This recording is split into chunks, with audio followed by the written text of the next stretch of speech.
ยังกุลพระติทาไรรัตนะผ่านแผ้วพระเกี้ยวเจ้าตั้งสามประการ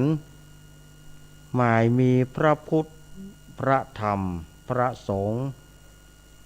อันเป็นสารณะที่เปิ่งของหมู่เฮาต่างหลายขอกราบไหว้สาบุญญาปรมีธรรมท่านอาจารย์ท่านพระครูอภิวัฒนวิกรมเจ้าอาวาสสมปานเจ้าวัดปากตังเจริญผู้ดำเนินรายการเสียงธรรมแสงอรุณและรายการอู้จ่าภาษาธรรมพร้อมไปด้วยท่านครูบาอาจารย์พระสงฆ์องค์สังฆเจ้าภิกษุสามเณรทุกรูปทุกองค์ที่ท่านได้เปิดวิทยุรับฟังอยู่ตังวัดตังวาด้วยความเคารพอย่างสูงสุดยิ่งครับผมสวัสดีเจเจแล้วก็ขอแสดงความนับถือลุงแหนนครับผมพอกับว่าษาอาจารย์สุวัสดิ์กิจโจฮอมเบิร์กันนะครับผมพอกับว่าษาในตุตะวันเหมือนกันนะครับผมขอกับว่าษาตุตะวันเนาะผมขอกับว่าษาในนัดฮอมเหมือนกันเด้อกับว่าษาตุปิหนุ่มบอดไฟหินเหมือนกันนะครับผมขอกับสวัสดีกำนันหนุ่ยเนอสวัสดีกำนันหนุ่ยครับผมขอกราบสวัสดีพี่พิษสมัยคนงามบ้านดอนตอนแม่ริมเฮาเหมือนกันนะครับผมขอกราบสวัสดีแม่บุญกัดก้อมเหมือนกันนะครับแม่แดงตะลอมตัวเด้อสวัสดีครับผมขอกราบสวัสดีผู้หมวดชัยพรทีมสมุทรเหมือนกันนะครับผมขอกราบสวัสดีแม่ครูแสงเอ้ยบ้านแม่ขานหลังถ้ำเหมือนกันนะครับวันผู้เป็นหลวงบ้านปืนผมขอกราบสวัสดีผู้แม่เห็นคนสู้ชีวิตเกินแสนเลยนะครับผมขอกราบสวัสดีพ่อศักดิ์แฟนแม่เพนเหมือนกันนะครับผมขอกับสวัสดีคุกขึ้นลูกตางเลยเด้อผมขอกับสวัสดีป้าหลวงนันอาคมเตสนาบ้านนักขันหลังบ้านต้าบโอแม่นปะต้องท้อเหมือนกันนะครับสวัสดีผมขอกับสวัสดีแม่หลวงนงบ้านต้องท้อเฮาเหมือนกันนะครับผมขอกราบสวัสดีพี่แนนลูกสาวป้าหลวงแนนเหมือนกันนะครับผมขอกราบสวัสดีครับพี่แนนครับผมขอกราบสวัสดีครับเจริญปอนคณะสัตยาญาติโยมศรัทธาสาธุชนคนดีเฮาทุกท่านมาแล้วเน้อมาแล้วเน้อมาแล้วเน้อมาแล้วมาแล้วมาแล้วมาปะกันในรายการธรรมะเพื่อชุมชนหายไปวันอังคารหนึ่งศรัทธาญาติโยม ก็ต้องขอขอบคุณท่านอาจารย์ท่านพระครูอภิวัฒนวิกรมท่านบิ๊กบอสของเฮาเนาะเปิ้นได้จัดรายการแตนไปขอขอบคุณนะครับเมื่อวันอังคารที่แล้วเพราะว่าติดศาสนกิจติดศาสนกิจติดไปเตดงานขาวดำซ้ำเป็นงานในหมู่บ้านเนาะป่ามาอันเฮาจะมาจัดรายการก็สีเปิ้นจะว่าแต่ก็ได้รับนิมนต์เปิ้นก็ว่าขอนิมนต์เตดคืนหนึ่งเน้อก็เลยได้ไปสนองงานให้กับศรัทธาญาติโยมในวันนั้นงานในหมู่บ้านแต่เลี่ยงจังไรก็บ่ได้ก็เลยศพของปกวิจื่นอินวันแล้วไปละในวันนั้น ก็วันนี้ก็ปิกมาปะศรัทธาญาติโยมเหมือนเช่นเคย โดยตนตัวอาตมาภาพเก้ากับผมสามเณรรักปัญโยนันท์แห่งวัดสันเหมืองตำบลหนองร่องอำเภอเวียงหนองร่องจังหวัดลำพูนเป็นผู้ดำเนินรายการออกอากาศ ณห้องส่งวัดปากตางเจริญตำบลดอยหล่ออำเภอดอยหล่อจังหวัดเชียงใหม่ ลิงก์สัญญาณไปหลายสถานีวิทยุเช่นว่าสถานีวิทยุคลื่นพระพุทธศาสนาการศึกษาและวัฒนธรรม 104.50 วัดฝ่ายหินตำบลสุเทพอำเภอเมืองจังหวัดเชียงใหม่โดยเมตตาธรรมของท่านอาจารย์ท่านพระครูสมุวิสุวัตวรกิจโจสถานีวิทยุคลื่นวัดพระบาทอุดมน้ำบ่อซาวา 100.25 เมกะเฮิรตซ์อำเภอฝางจังหวัดเชียงใหม่โดยเมตตาธรรมของพระเดชพระคุณหลวงป่อสุจิตตานุรักษ์แล้วก็ท่านอาจารย์จำเริญโชติธรรมโมวัดพระธาตุม่อนปินแล้วก็ตุปี้โจ้ร่วมกันควบคุมเสียงสถานีวิทยุ ธรรมะของชุมชนสถานีวิทยุห้วยตองสักเรดิโอ 98.75 เมกะเฮิรตซ์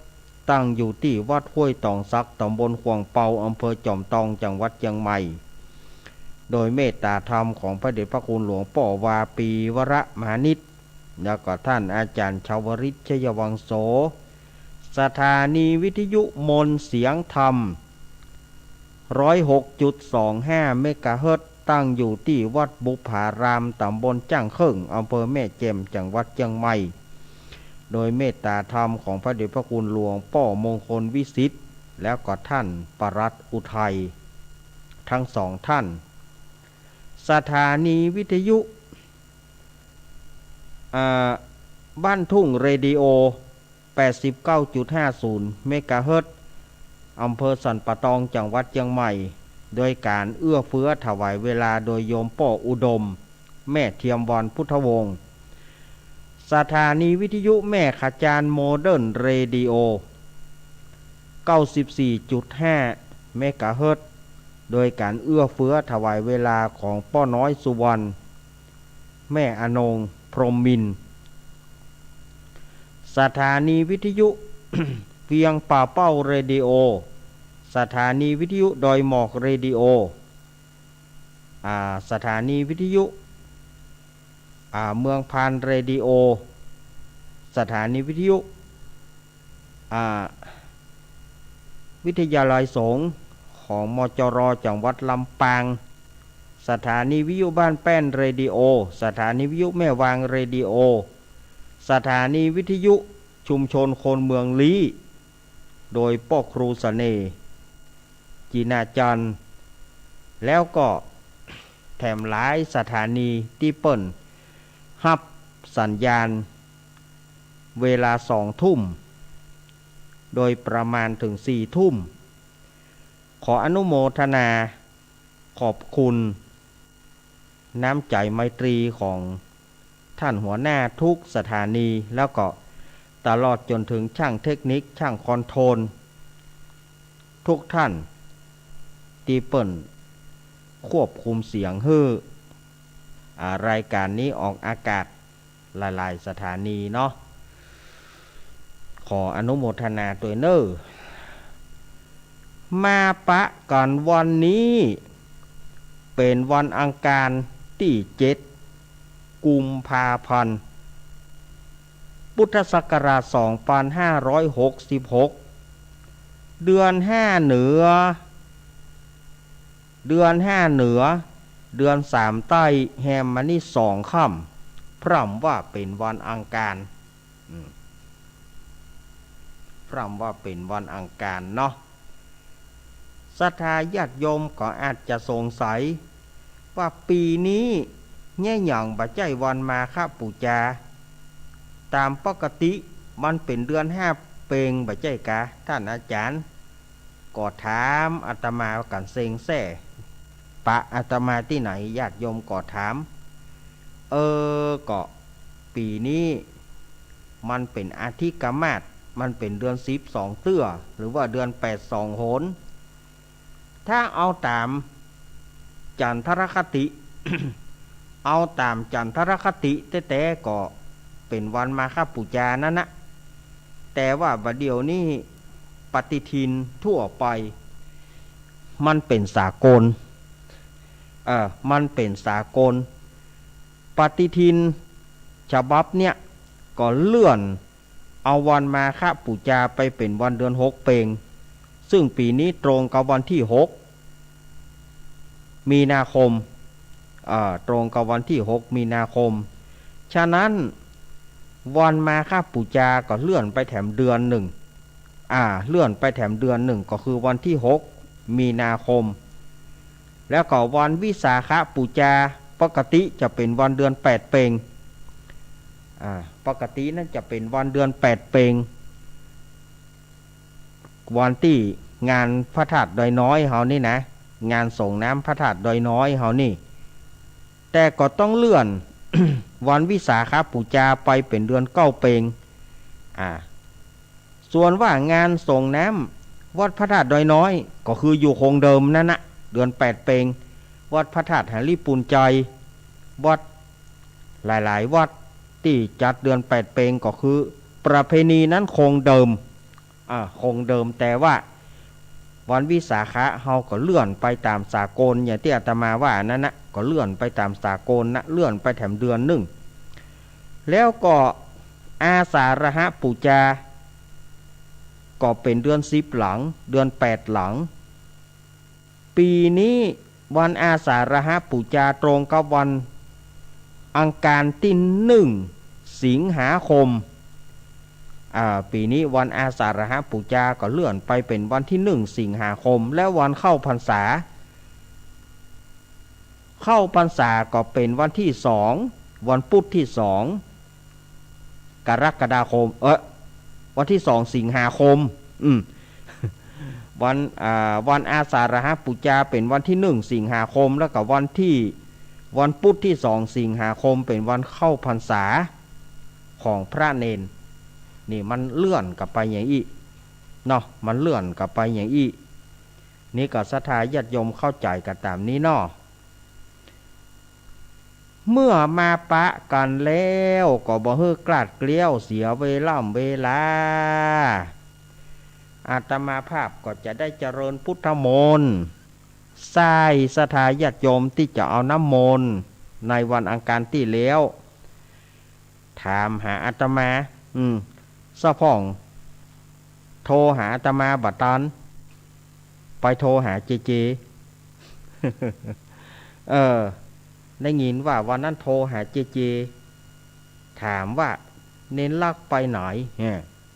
ญาติโยมบัดเดียวนี่นะยอมรับว่าญาติโยมบัดเดียวนี่หัวใส หัวใสนะบัดโทรหาอาตมาโดยตรงแต่โทรหาเจ ว่ามีไหนก็ญาติโยมก็ใครกึศเติงหาเนาะบ่ได้ยินเนาะบ่ได้เอาน้ำมนต์แม่สีทอนก็เกียมไว้บ่ได้น้ำมนต์สักกำแล้วก็หลายๆท่านบ่ได้น้ำมนต์สักกำเอามาใหม่มาใหม่แม่สีทอนว่าจะหมดเลี้ยวบ่มีเลี้ยวเอาบ่มีก็เกียมอีแม่ปุ่มน้ำนั่นนะเอาใส่ปุ่มไว้เลยแม่ปุ่มน้ำนั่นนะปุ่มที่เปิ่นขายเป็นปุ่มนะเอาปุ่มเป่ามันไว้ใส่น้ำให้เต็มเลยแม่กุ้มกินประเดี๋ยวได้จะเบาปุ่นบัดถ้าเอาขวด2ขวดว่าดีว่าแตะบัดถ้าเอาขวด2ขวด ก็เดียวก็หมดละเอาใส่กำปุ่มนะเลี้ยวใจดีแม่ขันเกี้ยวโพธาพรตาลุกบ้านสารเนอแม่ขันเกี้ยวโพธาพรป่อสิงห์ทองแม่เกียงคำสอทอปุ้ยแล้วกับภรรยาลูกเต้าก็ถามว่าวันนั้นยังบอกไปแม่ขันเกี้ยวถ้าเอาน้ำมนต์เกียมไว้เลยเนอ ศรัทธาญาติโยมท่าน้ำมนต์นะเกียมไว้เลยก็เกียมกันกุ๊กคนนะเนาะญาติโยมที่ท่าเอาน้ำมนต์นะเผียวแม่เทียนแม่เทียนภูกามยานภูกามยาวจังหวัดพะเยาบ่เนอะแม่เทียนเกี่ยวประเสริฐอีกะเปิ้นโอนเป็นการเตดมาเฮืออาตมาตึงแม่เหลยนะที่พะเยาเปิ้นก็โอนปัจจัยมาเพื่อว่าจะเป็นการสวดมนต์โดยการเตดโดยขออุทิศบุญไปหาป่อพรหมแม่ล่าเกี่ยวประเสริฐก็อนุโมทนาบุญเนอที่เปิ้นฮับเป็นเจ้าภาพการเตดแล้วก็การสวดมนต์ก็เดี๋ยวก็เรียงลำดับไปเนาะก็เดี๋ยวก็เรียงลำดับไปบัดนี้ก็ได้เวลาสำรับการเจริญพุทธมนต์ศรัทธาญาติโยมจะเอาน้ำมนต์เกี่ยมไว้แต่มาจะเริ่มสวดมนต์ละขั้นแรกก็วินานทาจิเตียนเนอวินานทาจุดเตียนเนอวินานจิเตียนจุดเตียนบูชาพระรัตนตรัยวันนี้ก็ขอขอบคุณหลวงปู่ดอยเฮาเนอขอบคุณหลวงปู่ปฏิพันธ์ธรรมทินหลวงปู่ดอยเฮาเปิ้นก็มานั่งเป็นประธานเพื่อลูกศิษย์ลูกหาเปิ้นสวดมนต์เพราะว่าหลวงปู่จะมาเป็นกำลังใจเฮ้อนะขอบคุณนะครับขอบคุณหลวงปู่นักเอาละขอเรียนเชิญอาจารย์สมชายแย้มเอี่ยมอาจารย์พิมพันธ์แย้มเอี่ยมครูสอนเดินไม้เท้าสำหรับผู้พิการทางสายตามาประเคนขันตั้งเนอประเคนขันตั้งเอาละเมื่อทุกท่านขยับขยายก็เข้ามาญาติโยมขยับขยายอยู่ในซุ้มนี้เนออยู่ในซุ้มนี้ก่อนเนอขยับขยายไปขยับขยายไปขยับขยายกันได้ตีแล้วเนาะเข้ามานั่งได้ตีแล้วนะเบิ้นหลวงปู่เพื่อจะพรมน้ำมนต์มันจะได้ง่ายอินดูหลวงปู่ถ้าว่าไปพรมน้ำไก่ๆหลวงปู่เปิ้นก็บอกให้เตียวละเปิ้นว่ามันปวดแข้งปวดขานะจะได้ก็ญาติโยมก็อยู่ในเนี่ยเนอะในเนี่ยเบิ้นหลวงปู่เปิ้นจะพระผายน้ำมนต์เอาละศรัทธาญาติโยมเมื่อถึงกาลเวลาที่จะสวดมนต์แล้วจะไปอู้นักกะ ญาติโยมจะไปอู้นักกะขจายก็ได้น้ำมนต์กราบหนึ่งกราบสองกราบสามไหว้พระก่อนเนอะ อะระหังสัมมาสัมพุทโธภะคะวาพุทธังภะคะวันตังอภิวาเทมิสวากขาโต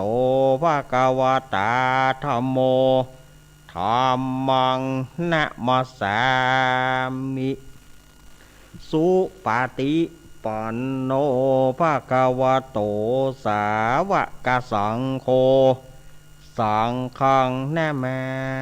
มิต่อไปอาตมาภาพจะเจริญพุทธมนต์เนอ นะโมตัสสะภะคะวะโตอะระหะโตสัมมาสัมพุทธัสสะนะโมตัสสะภะคะวะโตอะระหะโตสัมมาสัมพุทธัสสะนะโมตัสสะภะคะวะโตอะระหะโตสัมมาสัมพุทธัสสะพุทธังสารนังกัจฉามิธัมมังสารนังกัจฉามิสังฆังสารนังกัจฉามิทุติยัมปิพุทธังสารนังกัจฉามิทุติยัมปิธัมมังสารนังกัจฉามิทุติยัมปิสังฆังสารนังกัจฉามิตติยัมปิพุทธังสารนังกัจฉามิตติยัมปิธัมมังสารนังกัจฉามิตติยัมปิสังฆังสารนังกัจฉามิอิติปิโสภะคะวะอะระหังสัมมาสัมพุทโธวิจจารณะสัมปันโนสุขโตโรกาวิตัวอนุตตโรปุริสัทธรรมสารถิสัทธเทวมนุสนังพุทโธภะคะวะติสวากาโตภะคะวะตะธัมโม สันทิติโกการิโกหิปัสสิโกปานายิโกปัจจตังเวทิตาโพวิญโยหิติสุปฏิปโนภะคะวะโตสาวกสังโฆชุปฏิปโนภะคะวะโตสาวกสังโฆยะยะปฏิปโนภะคะวะโตสาวกสังโฆสามิจิปฏิปโนภะคะวะโตสาวกสังโฆยัตถิทังจตาริปุริสายุขานิอัตตาปุริสบุกลัยสัพพะคะวะโตสาวกสังโฆอาหุนายโยปะหุนายโยทักขินายโยอัญจาริการณิโยอนุตตรังวิยะเกตังโรคัสสติสัพพะโรกาวินิโมโตสัพพสันตาปวชิโตสัพพเวรามติกันโตนิพุตโตจัตุวังภวสัพปิติโยมิวจันตุสัพพะโรโกวินาสตุมาเตภวัตวันตรโยสุขีติกายโยโกภวาภิวัตนาสิริสนิจังอุทธาปัจจายโนจัตตารโรธรรมวัฏันติอายุวโนสุขังพระลังพาหุงสหัสมาพินิมิตาสาวุธันดังเกรเมการังอุติตะโกรสเสนามารังธานาทิธรรมาวิธินาจิตวามุนินโตตันเตจะสาภวัตุเตชยมังคารานิมาราติเรกามาปิยุจิตตสัพพารติงโกรัมปนาระวะกามะกัมมัตถยกังคันติสุทันตวิธินาจิตวามุนินโตตันเตจะสาภวัตุเตชยมังคารานินารากิริงกาชาวราติอันตบุตันทวกิจกรรมสนิวสุทารุนันตเมตัมปุเสกวิธินาจิตวามุนินโตตันเตจะสาภวตุเตชยมังคารานิอุกิตากกามติอันตสุทารุนันตันตวันติโยชนะปะทังกุริวันมาระวันตังอิติปิสังคตามโนจิตวามุนินโตตันเตจะสาภวตุเตชยมังคารานิกัตตวนาคาธามุตตารังอิวากปินิยกินจายทุทธวัจนังชนะกายมันเชสันเตนะสุมาวิธินาจิตวามุนินโตตันเตจะสาภวตุเตชยมังคารานิสัจจังวิหายมติสัจจกวัฏกิตุงวัฏาปิโรปิธรรมนาทิอันตพุตังปัญญปฏิปชาริโตจิตวามุนินโทตันเตชะสาภวตุเตชยมังคารานินันโทปนันทโพชกังวิพุทังไมหิทิงปุตเตนะเถระพุชเกนะธรรมปยันโตอิทุปเทสวิตินาจิตวามุนินโทตันเตชะสาภวตุเตชยมังคารานิทุกขติติปุจเกนะสุราราถังพระมังวิสุติจุติมิติปากพิธานังยานาคเตนะวิธินาจิตวามุนินโตตันเตชะสาวตุเตชยมังคารานิเอตาปิพุทธชยมังคาราทากัถโยวัจโนตินะติเนสารเตมตันทีตวนานิกวิวิธานิจุปาราวานิโมขังสุขาทิกามายนโรสาปัญโยโพชังโคสติสังกาโตธรรมนังวิจโยตถาวิริยัมปิติปัสสติโพชังคาจตถาปเรสมัทุเปขะโพชังคาสัตเตเตสัพพทัสสินามุนินาสมารากตาปาวิตาปาหุริกตาสังวัตติอภิญญานิปานายะเจโพธิยาเอเตนะสัจวัจนาโสทิเตหตุสัพพทาเอกัสสมิงสามเยนะโถโมกลานันจักกัสปังกิลเนตุกิเตติสวาโพชังเคสตะเทสยิเตจะตังอภินันติตัวโรกามุจิงสุตังคะเนเอเตนะสัจวัจนาโสทิเตหตุสัพพทาเอกะถาธรรมราชาปิเกรัญเยนะพิปิลิโตจุนทัตเถเรนะตัญเยวะพนาเปตัวนะสาทรังสัมโมทิตวาจะอาภาธาตัมหาวุฒาสิฐานะโสยเตนะสัจวัจนาโสทิเตหตุสัพพทาไปนาเตจะอาภาธาตินานัมปีมาเหสินังมะคาหาตะกิเลสวะปตานุปติธรรมตังเอเตนะสัจวัจนาโสทิเตหตุสัพพทา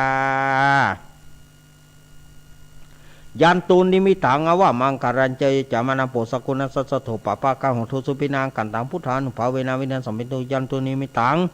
อวะมังคารัญเจโยจามนาโปสกุณสัสสโถปปะกะหงทุสุปินางกันธรรมานุภาเวนะวินันสัมปิโตยันตุนิมิตัง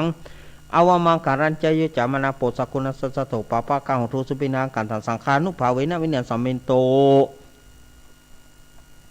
มหาการุณิโกนาโถอิตายะสัพพปานินางปุริตาปรมิสัมปปโตสัมพุทธิมุตตมัยเตนะสัจวัจนะโหตุเมชยมังคารังชยันโตโพธิยามุเรสกายนังนันติวัตโนเอวังตองวิจโยหิชยชยมังคะเลอปริจิตปรังกิสิเสปทวิปุกะเรอภิเสเกสัพพุทธานังกัปปโตปมุตติสุนักตังสุมังคารัง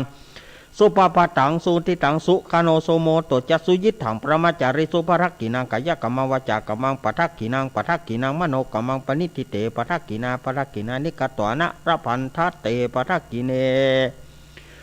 โสอัทราโทสุกิโตวิรุณโหพุทธศาสเนโรโกสุกิโตหิสาสเบยติภิสาอัทราธาสุกิตาวิรุณหาพุทธศาสเนโรกาสุกิตาหิสาสเบยติภิเตอัตราสุเตอัตราธาสุกิตาวิรุณหาพุทธศาสเนโรกาสุกิตาทัสสาสปิยติภิ นัตถิเมสารนายังพุทโธเมสารนาวไรเตนะสัจวัชนาตุเตชัยมังกรังนัตถิเมสารนายังธรรมโมเมสารนาวรังเอเตนะสัจวัชนาตุเตชัยมังกรังนัตถิเมสารนายังสังโฆเมสารนาวไรเตนะสัจวัชนาตุเตชัยมังกรัง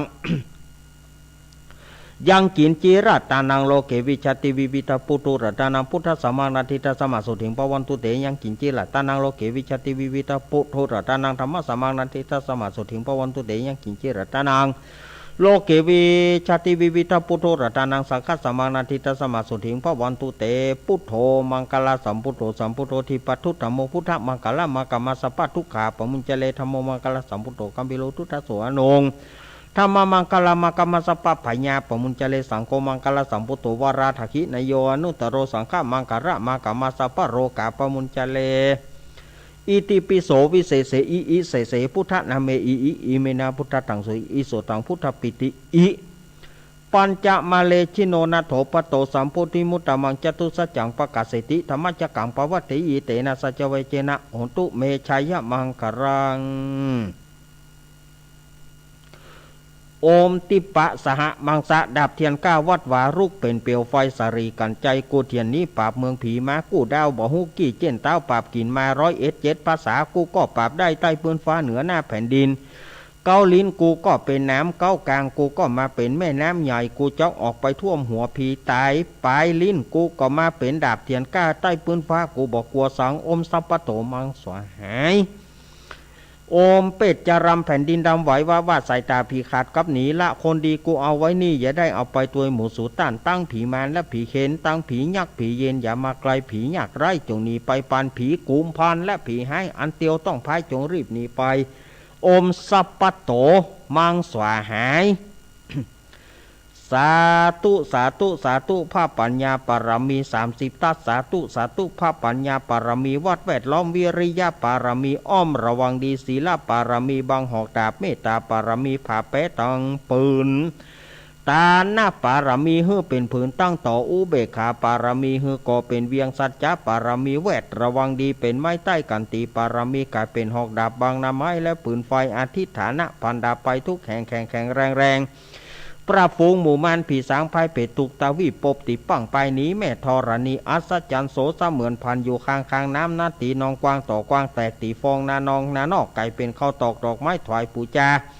พระแก้วแก่นไทยสัตตันพระพุทธทางเลยจงมาผ่ายโพดอนุญาตโตดโพดผูกคาแต่ดีหลีแม่ธรณีออกมารีดผมอยู่ข้างตาจางให้ขายสัจจังงาซับดินพ่นน้ำนันทีลงผ่านภายคอไปหักตบเต่าพญามันเอาต่างปูนกัวยกมือขึ้นทุนหัวใส่กล้าวว่าผู้ข้านี้ชื่อว่าลูกศิษย์พระพุทธเจ้าตนมีบุญสมปานันมากนักพระพุทธเจ้าจึงจะตั้งปัญญาปารมีไว้9 ชั้นตั้งไว้ตั้งหน้าก็ได้9 ชั้นตั้งไว้ตั้งหลังก็ได้9 ชั้นตั้งแต่หัวถึงตีนก็ได้9 ชั้นตั้งแต่ตีนถึงหัวก็ได้9 ชั้นแสนว่าแม้นว่าลูกปืนมันจะมาเสมือนฝนแสนหาก็บ่อาจจักมาไกลใดข้าพเจ้าเลยได้ปากันว่าโอมพุทธกุณังโอมธรรมะกุณังโอมสังฆกุณังโอมพุทธอินตาโอมธรรมะอินตาโอมสังฆอินตาอัสสะอัปแม่ธรณีผู้อยู่เหนือน้ำผู้อยู่กำแผ่นดินก็ข้าได้ระลึกก็ถึงคุณพระปิตาคุณพระมารดาคุณครูบาอาจารย์คุณเทวบุตรเทวดาและคุณพระแก้วเจ้าทั้ง3ประการคือคุณพระพุทธคุณพระธรรมคุณพระสงฆ์คุณแดดคุณฝนคุณน้ำคุณลมคุณดินคุณไฟคุณกุศลราชเจ้าก็ดีกูลพระโถนภาวนาก็ดีกูลนางอุทราก็ดีกูลพระปัญเจกพุทธเจ้าก็ดีกูลแม่ธรณีก็ดีกูลเจ้าแม่กวนอิมบรมโพธิสัตว์ก็ดีจุงมารักษากำหน้าและกำหลังตนตัวแห่งข้าพเจ้าและผู้อำนวยการและสถานีวิทยุที่ท่านรับฟังอยู่ทุกสถานีนั้นจุงจักมีเตียงแต่ดีหลีจิมแดเตอร์โอมพุทโธพุทธังรักษาโอมธรรมโมธรรมังรักษาโอมสังโฆสังฆังรักษาโอมพุทโธพุทธังอรหังโอมธรรมโมธรรมังอรหังโอมสังโฆสังฆังอรหังโอมพุทโธพุทธังกันหะโอมธรรมโมธรรมังกันหะโอมสังโฆสังฆังกันหะอายุวโนสุขังปะลังอิมัสมิงมงคลจักรวาลทั้ง8ทิศประสิทธิจงมาเป็นกำแพงเกี่ยวทั้ง7 ชั้นมาป้องกันหอมล้อมรอบก็ตัวอนันตาราชเสมาลาเกเตสมันตสตาโยจนะสัสตตาสาสานิพุทธจารปริเกเตระขันตุสุระขันตุ อิมาสมิวมงคลจักรวาลทั้ง8ทิศประสิทธิจงมาเป็นกำแพงแก้วทั้ง7ชั้นมาป้องกันหอมรอบแล้วก็ตัวอนันตาราชเสมานาเกเตสมันตาสัตโยธยานาสัสตาสาสานิธรรมจารปริเกเตระขันตุสุรขันตุอิมาสมิวมงคลจักรวาลทั้ง8ทิศประสิทธิจงมาเป็นกำแพงแก้วทั้ง7ชั้นมาป้องกันหอมรอบแล้วก็ตัวอนันตาราชเสมานาเกเตสมันตาสัตโยธยานาสัสตาสาสานิปัญเจกาพุทธจาราปริเกเตระกันตุสุรกันตุอิมาสมิวมงคลจักรวาลทั้ง8ทิศประสิทธิจงมาเป็นกำแพงแก้วทั้ง7ชั้นมาป้องกันหอมรอบแล้วก็ตัวอนันตาราชเสมานาเกเตสมันตาสัตโยจนะสัสตาสหัสานิสังฆชาระปริเกเตระขันตุสุรขันตุ ด้วยผลบุญกุศลนี้อาตมาภาพขอตั้งจิตอธิษฐานขอสืบโหราจตาต่ออายุอาตมาขอแผ่บุญเพื่อแก่โยมแม่ของอาตมาเปิ้นบัดสบายก็คือแม่บางก่อนโยนันเปิ้นบัดสบายก็ขอผลบุญกุศลนี้ที่อาตมาภาพได้สืบชะตาต่ออายุเพื่อท่านนั้นหายจากโรคภัยไข้เจ็บแล้วก็อาตมาภาพก็จะแผ่ไปถึงแม่บุญปอนอุบคำก็ซึ่งเปิ้นก็ไปผ่าตัดเนาะตอนนี้ก็คงจะออกโรงพยาบาลมาละก็ขอผลบุญนี้สืบชะตาต่ออายุให้ท่านหายจากโรคภัยไข้เจ็บเน้อแม่บุญปอนตัวแม่บางตัวแม่สีไทยรุนตัวเน้อแม่สีไทยรุนตัวอาตมาภาพก็ขอสืบโหราชตาให้กับท่านทุกท่านเน้อแล้วก็ทุกท่านที่มีทรงพยาธิโรกาอาพาธทั้งหลายอาตมาภาพก็ขอสืบชะตาต่ออายุกับทุกท่านเน้อต่อไปจะเป็นคาถาต่ออายุเนาะบทสวดมนต์ต่ออายุอาทิอุณหาสาวิจโยธรรมโมโลเกอนุตตโรสปัสสตาหิตาถายะตังตวงกันหาหิเทวเตปริวเชราชทันเตมนุเสปวเกปยะเกนาเควิเศปุเตอากาลามารเนนะจะสปัสมามารณามุโตทะเปตัวการามาริตังตัสเสวะอนุภาเวนะหนตุเตโวสุขิสัทธาสุทัสสีลังสมมาทายะธรรมังสุจาริถังจเลตเสวะอนุภาเวนะหนตุเตโวสุขิสัทธาลิกิตังกินจิตังภูชังธารนังวัจนังกรุงปริสังเทสนังสุตตตสายุปวัตติสักกะตัวพุทธารัตานาสัตถังธรรมังวรายตังเทวมนุสนาพุทธเตเจนะสุทินานาสันตุปัตวาสเปตุขาวปัสมินตุเตสักกะตัวธรรมารัตานาสัตถังธรรมังวรังปริราหุปัสมนังธรรมะเตเจนะสุทินานาสันตุปัตวาสเปพญาปุปัสมินตุเตสักกะตัวสังฆารัตานาสัตถังธรรมังวรังอาหุนายังปะหุนายังสังฆเตเจนะสุทินานาสันตุปัตวาสเปโรกาวปัสมินตุเตอินทาจตาเทวจตาพรหมจตามหาพรหมจตาอิสิจตามหาอิสิจตามุนิจตามหามุนิจตาปุริสจตามหาปุริสจตาจักรวติจตามหาจักรวติจตาพุทธจตาปัจเจกพุทธจตาระหันตจตาสัพพสิทธิวิจตารานังจตาสัพพโรกัจจาริยานังจตาสัพพโรกัทิปติยานังจตาเอเตนะสัจวเชนะตุยหังสุอธิหนทุตุยหังสหายะโอมนะโมพุทธัสสะโอมนะโมธรรมสะโอมนะโมสังฆสะไสยติทางโหรูสหายะอินทจตาเทวจตาพรหมจตามหาพรหมจตาอิสิจตามหาอิสิจตามุนิจตามหามุนิจตาปุริสจตามหาปุริสจตาจักรวติจตามหาจักรวติจตาพุทธจตาปัจเจกพุทธจตาระหันตจตาสัพพสิทธิวิจตารานังจตาสัพพโรกัจจาริยานังจตาสัพพโรกัทิปติยานังจตาเอเตนะสัจวเชนะตุยหังสุอธิหนทุตุยหังสายะโอมนะโมพุทธัสสะโอมนะโมธรรมสะโอมนะโมสังฆสะไสยติทังโหรูสหายะอินทจตาเทวจตาพรหมจตามหาพรหมจตาอิสิจตามหาอิสิจตามุนิจตามหามุนิจตาปุริสจตามหาปุริสจตาจักรวติจตามหาจักรวติจตาพุทธจตาปัจเจกพุทธจตาอรหันตจตาสัพพสิทธิวิจตารานังจตาสัพพโรกัจจาริยานังจตาสัพพโรกัทิปติยานังจตาเอเตนะสัจวเชนะตุยหังสุอธิหนทุตุยหังสายะโอมนะโมพุทธัสสะโอมนะโมธรรมสะโอมนะโมสังฆสะไสยติทังโหรูสหายะปุตตะกาโมระเพปุตตังธนากาโมระเพทนังอธิกาเยกายะยายะเทวนัง ปิยตังสุตวาอิติปิโสภควายมราชาโนท้าวเวสสุวรรณโนมรณังสุขังอรหังสุขโตนะโมพุทธายะ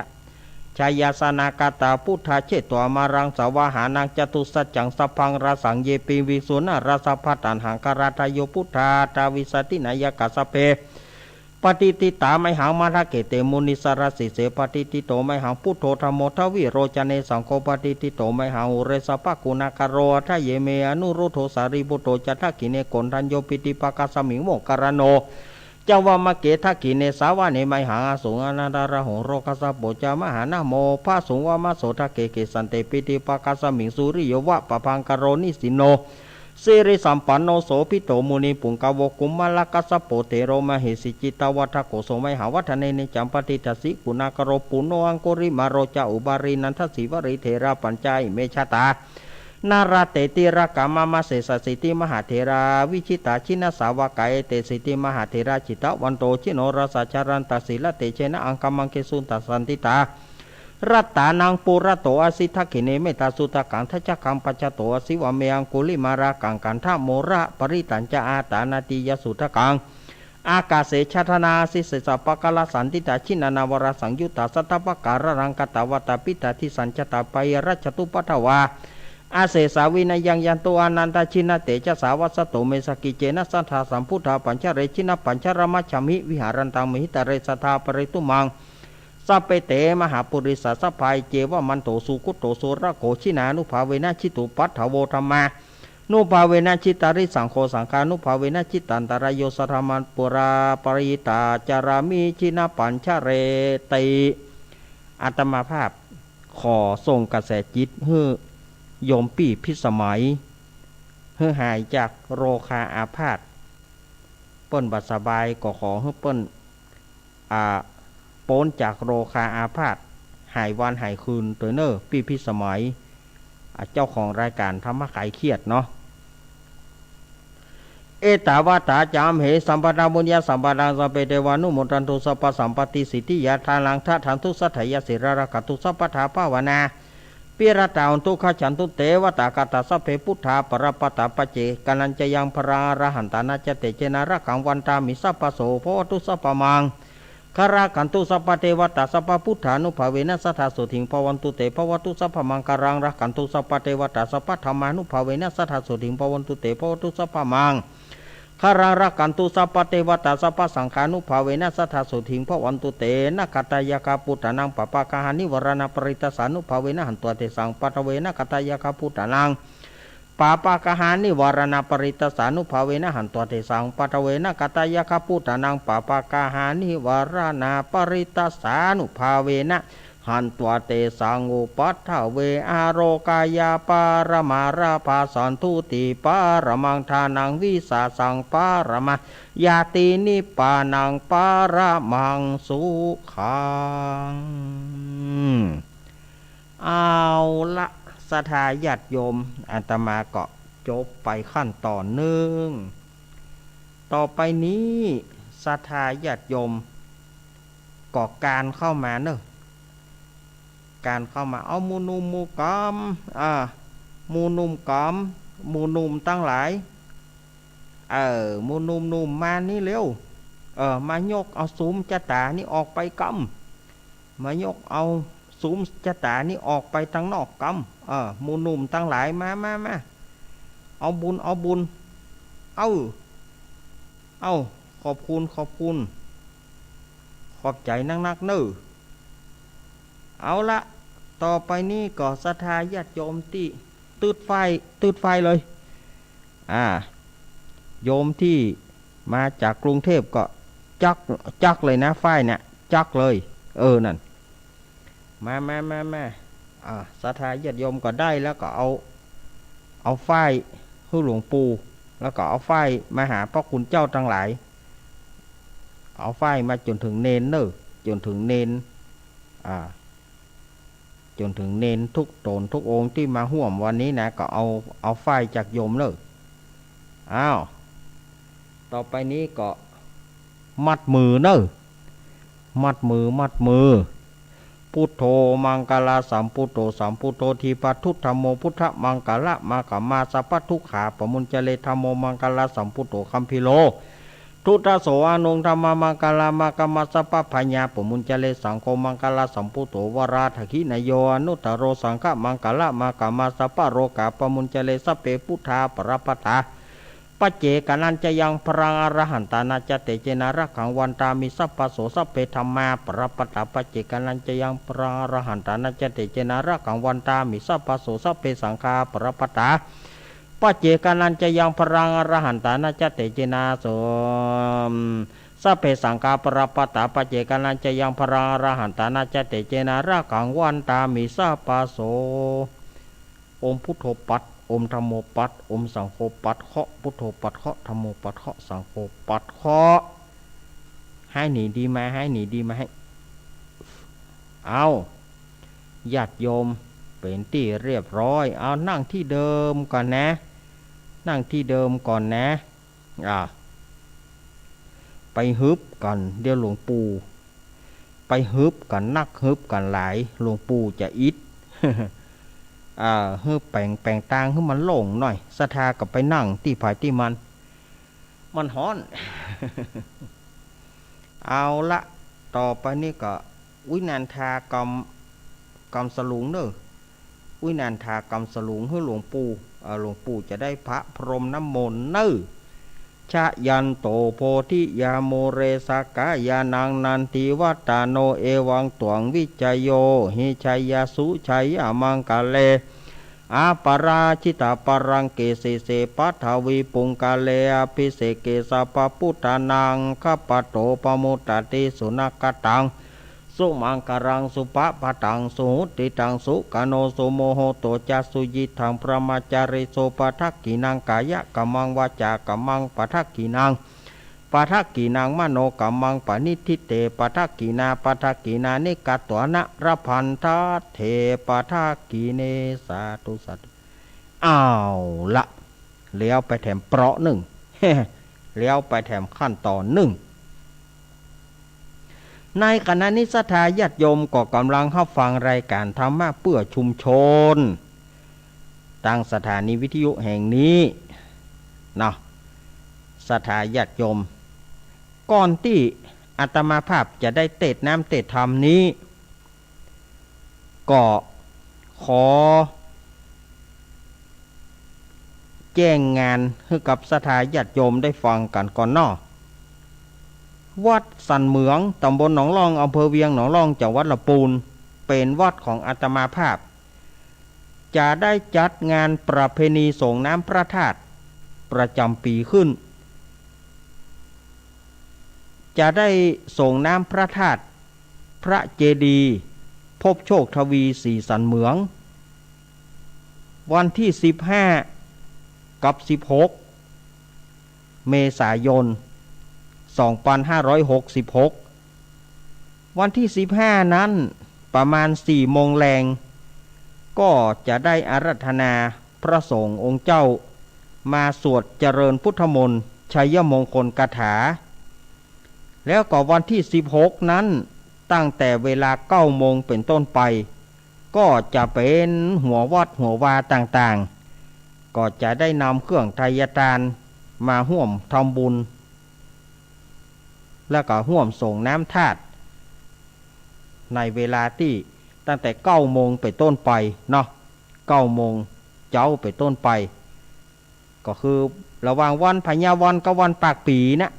ปีนี้จัดขึ้นเป็นเตื้อแรกคือเมื่อก่อนก็จัดนะ2 ปีก่อนก็จัดแต่ว่า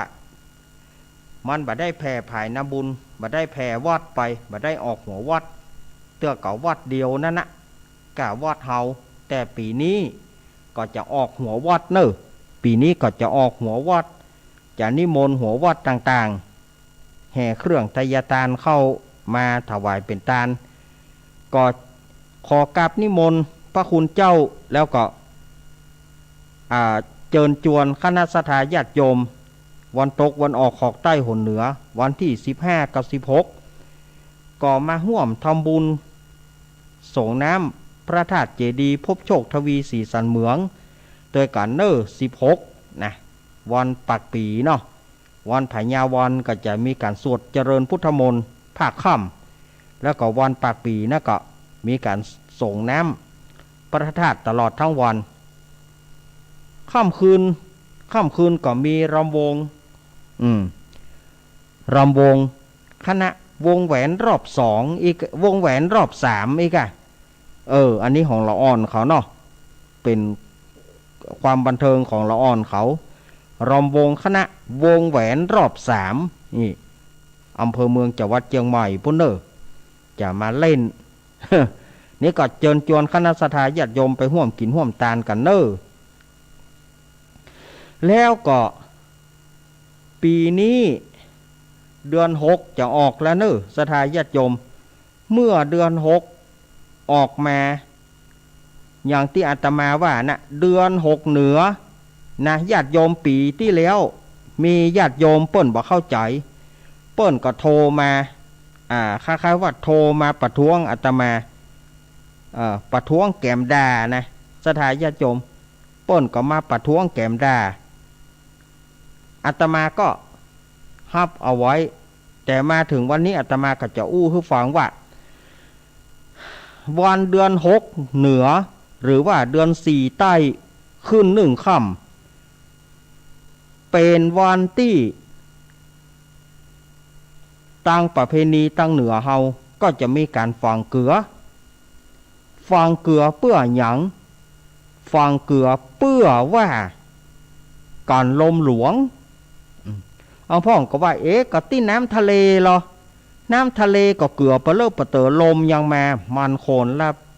แบบคนละอันกันคือตั้งเมืองเหนือเฮาเนี่ยเปิ้นถือการฝังเกลือเปิ้นว่าเป็นกำแพงเกี้ยวก่อนลมได้นะสถานญาติโยม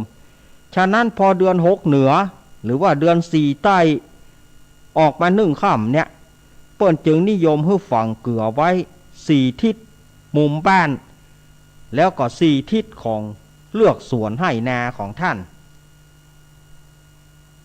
ญาติโยมก็คงจำกันได้เนาะเดือน6ออกค่ำนะ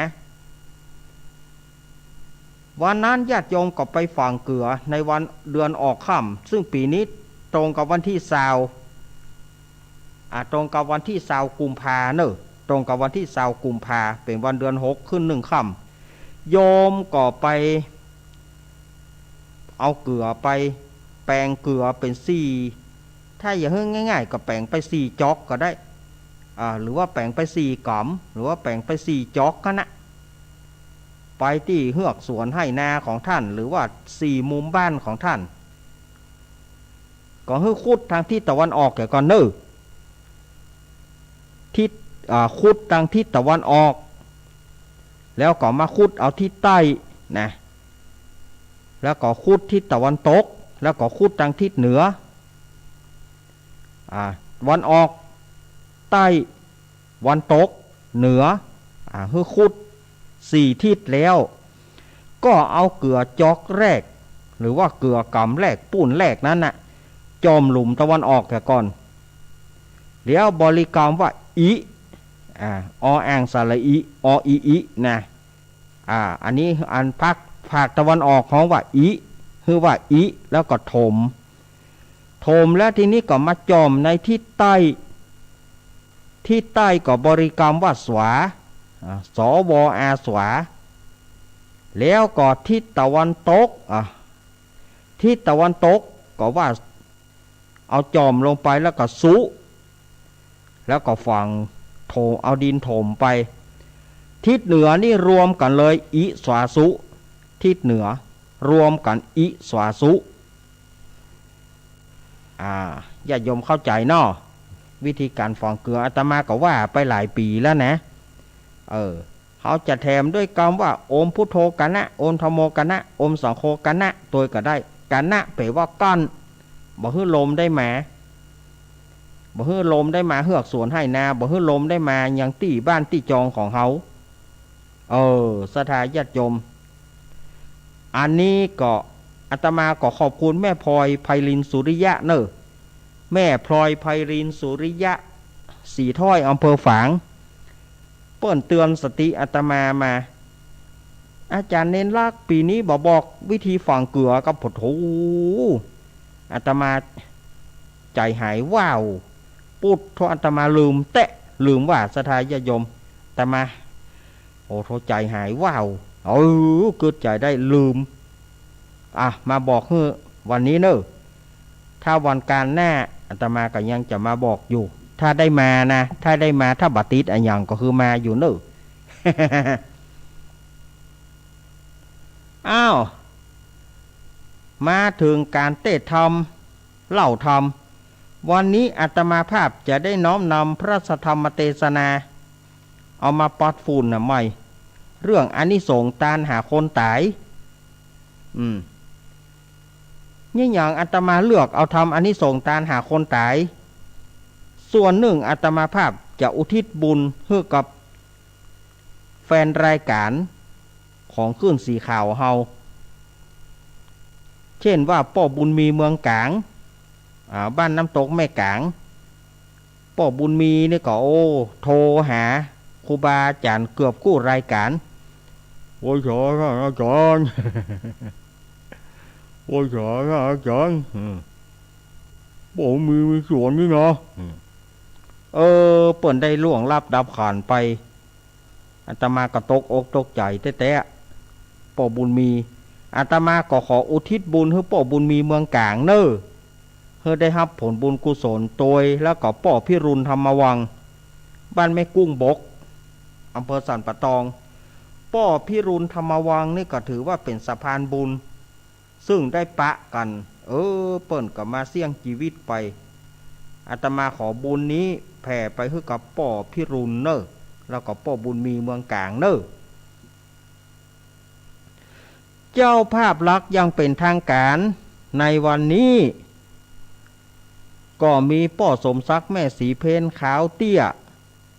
นายอเนกนางจินตนาพรน้องปลายฝนแล้วก็แม่แสงล่าแล้วก็ป่อผู้กองพรศักดิ์แม่คุณนายประนอมพรหมสุวรรณดีเปิ้นก็จะตานทำผูกนี้ไปหาตามเดิมนั่นเนอะป่ออุ้ยน้อยปานแม่อุ้ยเงินจีนาอิป่อสีแม่สอนขาวเตี้ยอุ้ยเกี้ยวอุ้ยอินเชื้อวงอุ้ยสุกอุ้ยทาจีนาอิป่อสอนชัยป่อคำอุ้ยทาชัยกาวินนายภาสกรชัยกาวินแล้วก็แม่อุ้ยจันอันนี้ที่เปิ้นจะตานหาเนอแล้วก็แถมปุ้นแถมส่วนนึงป่อเมืองแก้วแม่มาลีนางสาวใส่ฝนกันทาส้มโยมป่อโยมแม่ของอาตมาภาพบ้านตรงโป่งตำบลเหล่ายาวอำเภอบ้านโฮงจังหวัดลำพูนก็ขออุทิศบุญไปหาอุ้ยปวงอุ้ยแสงดานางสาวสุทิศตู้เจ้าศักดิ์แล้วก็ตานไปหาอุ้ยหวอนป้ออุ้ยหวอนแม่อุ้ยขอนสมทรายตานไปหาแม่เผยแม่พานแม่สมป้อลัดป้อเลื่อนป้อเกาโลดู แล้วก็ยังมีแม่คำปานจอมทันป้อศูนย์ทรแม่เกียงคำกิ่งมงคลป้อถาวรแม่ชันกันตูนป้อเจินแม่จันนวลนายเทิดพงษ์นายพัดพงษ์กันทมูลที่ร่วมกันทำบุญเป็นการเทศในวันนี้แล้วก็ปุ้นเนอร์ภูกามยาวจังหวัดพะเยาแม่เทียนเกี้ยวประเสริฐเปิ้นก็จะตานไปหาอุ้ยพรมอุ้ยล่าป้ออุ้ยพรมแม่อุ้ยล่าเกี้ยวประเสริฐแล้วก็แม่เหลยเปิ้นก็ฮับตัวเนอแม่เหลยเปิ้นก็ฮับแม่เหลยทางพะเยาเปิ้นก็ฮับเป็นการเตะตัวอนุโมทนาเนอเปิ้นได้โอนเป็นปัจจัยมาแล้วก็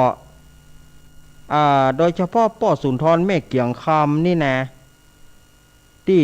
ดงปินหวานกันเนาะป้อสุนทรแม่เกียงคำนี่เปิ้นก็จะขอฮับสังฆทาน100 บาท100 บาทอันนี้อู้ถึงสังฆทานถ้าไผจะฮับก็แจ้งที่อาตมา แต่ว่าอาตมาขออย่างยิ่งว่าจะไปบอกหน้าใหม่เพราะมันบ่มีหนึ่งมันบ่มีคนจดสองมันกินเวลาฉะนั้นอาตมาจึงบ่ฮับหน้าใหม่ถ้าไผจะฮับสังฆทานความจริงก็ถ้าเอาไปชุดก็ชุด300 บาทหรือว่าไผที่มีจิตศรัทธามีเท่าใดก็ได้จะร่วมทำบุญเท่าใดก็ได้แจ้งกับอาตมามา0892140135แจ้งอาตมามาได้ถ้าไผจะฮับเป็นโฮงตานก็ดีไผจะฮับอย่างก็ดีก็แจ้งอาตมาแต่ว่าอาตมาบ่ฮับในหน้าหมอยมันจะกินเวลาเปิ้นเนาะอันนี้ก็ถ้าว่าปะแม่เพนก็หอมตังแม่เพนท่านได้ปะครูบาอาจารย์ก็หอมที่ครูบาอาจารย์ได้แต่ว่าถ้าหอมที่ไหนก็เขียนมุมซองไว้ว่าฮับเป็นสังฆทานหรือว่าฮับเป็นโฮงทานก็ได้อันนี้เขียนติดมุมซองถ้าเอามาฝากกับสถานีเนาะถ้ามาฝากกับสถานีก็เขียนให้เรียบร้อยเขียนติดมุมซองเนาะ เอาละ3 ทุ่มแล้วแฮะก็เลยจะได้ปั่นเวลาพิสมัยตัวอาตมาภาพจะได้น้อมนำพระธรรมเทศนาเรื่องอานิสงส์ตานหาคนตายมาเทศมาเล่าให้กับสถาญาติโยมได้ฟังกันเนอะถ้าจื้อไผขาดตกบกพร่องไปก็แม่เพนเนี่ยบึ้นแจ้งเฉพาะที่มันตกหล่นเนอะ ถ้าว่ามันขาดไปแม่เพนแจ้งเฉพาะที่มันตกหล่นเนอะ นะโมตัสสะภะคะวะโตอะระหะโตสัมมาสัมพุทธัสสะสาธโวฟังราโสตุจนาสาปุริสะตั้งหลายตั้งยิ่งใจมวลหมู่อันเข้ามาสู่รายลำฮับศีลงาม8 หาเพื่ออยู่ท่าฟังธรรมในกาลาค่ำคืนนี้ก็หากว่าไม่มีมูลศรัทธา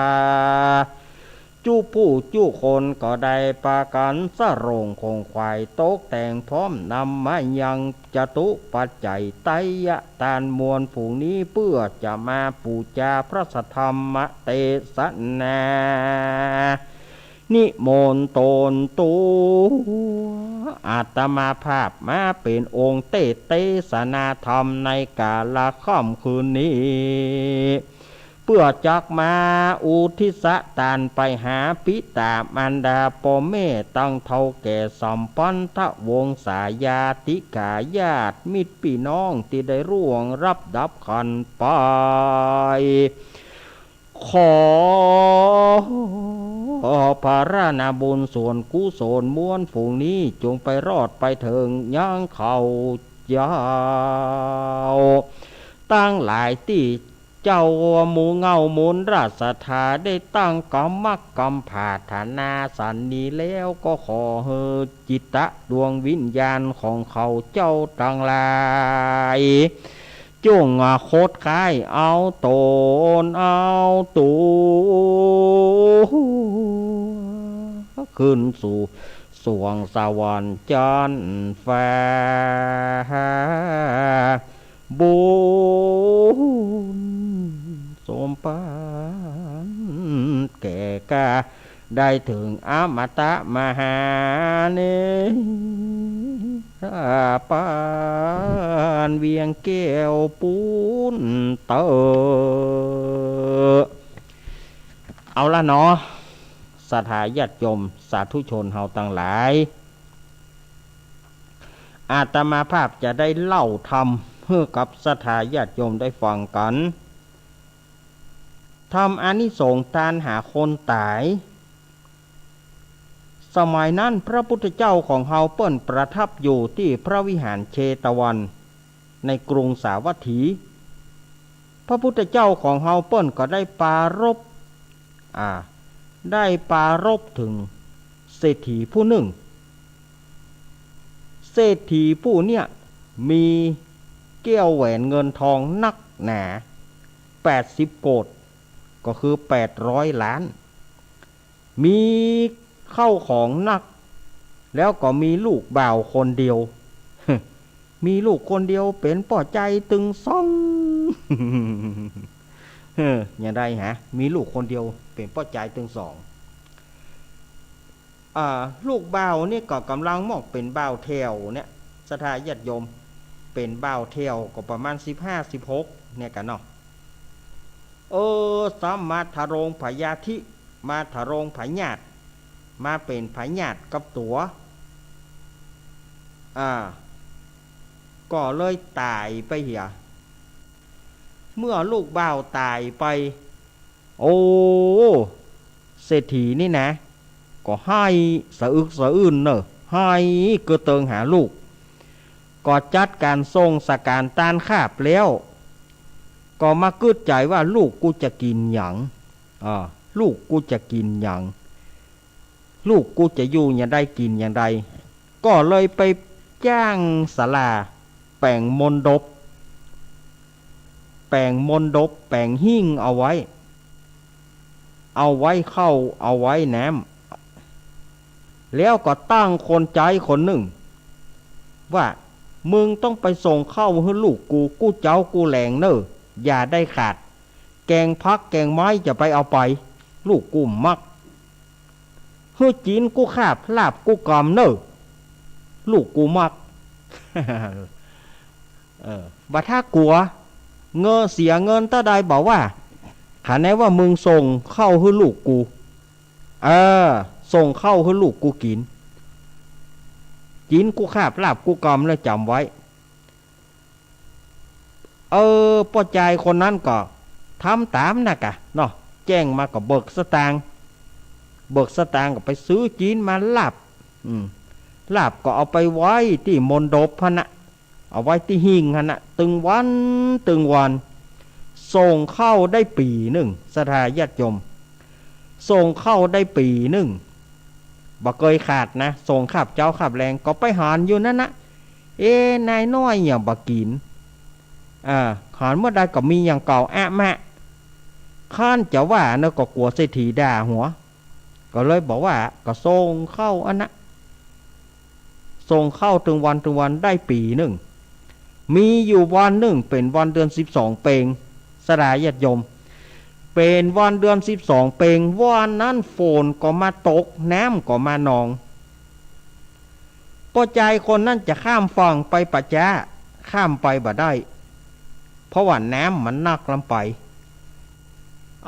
อย่างใดนายน้อยก็บ่ได้กินข้าวอย่างใดยามนั้นก็มีตู้เจ้าเปิ้นกายมาบิณฑบาตโยมจะไปไหนกะไหว้สาพระคุณเจ้าไหว้สาครูบาผมส่งเข้าให้นายน้อยลูกของป้อเศรษฐีตึงวันบ่เคยขาดวันนี้เนี่ยน้ำมันนองผมข้ามไปหลายปุ้นบ่ได้ผมขอเอาเข้าใส่บาตรแล้วขออุทิศนบุญส่วนกุศลให้กับนายน้อยได้ก่อครับได้กะโยมได้ล่ะตู้เจ้าป้นก็ฮับทันทีเนาะเมื่อตู้เจ้าเปิ้นฮับแล้วปกปานปอนเฮอายันจะโคทักขีนาทินนาสังคำหิสุปฏิติตาเนี่ยแล้วก็อุทิศบุญกุศลให้กับนายน้อยลูกของเศรษฐียามนั้นเข้าน้ำโภชนะอาหารก็ไปถึงลูกของเศรษฐีที่เป็นเพศเป็นผีอยู่ในปัจจาบ่ได้กินข้าวกินน้ำตกเมื่อคืนมาลูกบ่าวของเศรษฐีเนี่ยก็ไปเข้ากำฝอนป่อบอกว่าอีป่อเฮ้ยว่าตัวให้ตัวนะอีป่อเฮ้ยไหนอีป่อว่าอีป่อฮักฆ่าตายไปอีป่อให้จนตาปตุปปองอีป่อฮักฆ่าย้ายว่าบัดตานขันเข้าเฮือฆ่าย้ายว่าบ่เฮือเข้าฆ่ากินข้าบ่ได้กินข้าวมาได้ปีหนึ่งข้าก็หามาได้กินข้าวแต่ว่าเมื่อไงเนี่ยอีป่อเฮ้ยอีป่อเนี่ยอย่างยังอ้านอีป่อยังบ่ฮักลูกฮักเต้าอีป่อได้ก้าอู้บ่ได้ยังบ่ฮักลูกฮักเต้าปู่เศรษฐีสะดุ้งตื่นปอดท่อ อย่างใดกันนี่ไอ้ตัวนี้เล่นงานคนใจแล้วหรอไอ้ตัวนี้กูให้มันเอาเข้าไปส่งให้ลูกกูมันเย่าบ่ส่งมันเอาไปกินคนเดียวเหกาปูดทบไหวไอ้ตัวนี้จะต้องเล่นหัวละบ่รอให้มันแจ้งมันเจิงเนี่ยเข้าไปกับทีบประตูบ้านทีบประตูเฮือนพวกขล่มต้มตั้ม ตีนโจดเลยอะสุมาญาติโยมเนอะตีนหวดประตูบ้านขล่มต้มตั้มน่ากับกำลังรับสะดุ้งตื่น คนใจมันนั่นนะกับนายอินโดมันเนาะคนใจมันก็รับแล้วกับปูเศรษฐีเข้าไปกับจักคอเสื้อปนคืนฮะลูกมาไอ้ยังพายยังฮะกูเฮ้มึงเอาเข้าไปส่งให้ลูกกูเจ้ากูแรงนี่อย่าไหนว่ามึงบ่ส่งกะมึงเอาไปกินอย่ากะฮะลูกกูมาเข้ากำฝันเที่ยงคืนเนี่ยลูกกูมาเข้ากำฝันว่าตั้งแต่มันตายไปได้ปีหนึ่งก็หาได้กินข้าวแต่ว่าเมื่อไงเนี่ยไม่ไปจะได้ฮะวันนี้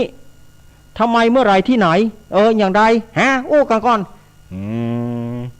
เนียวก็เนิ่นไหนน้อย เนียวก็เนิ่นป่อนไหนเดียวมึงอู้มาแบบเดียวนี้บอกอู้กูจะตอกต่อพอทางด้านก็ลูกกุยทางนี้ก็ลูกกุยเนาะ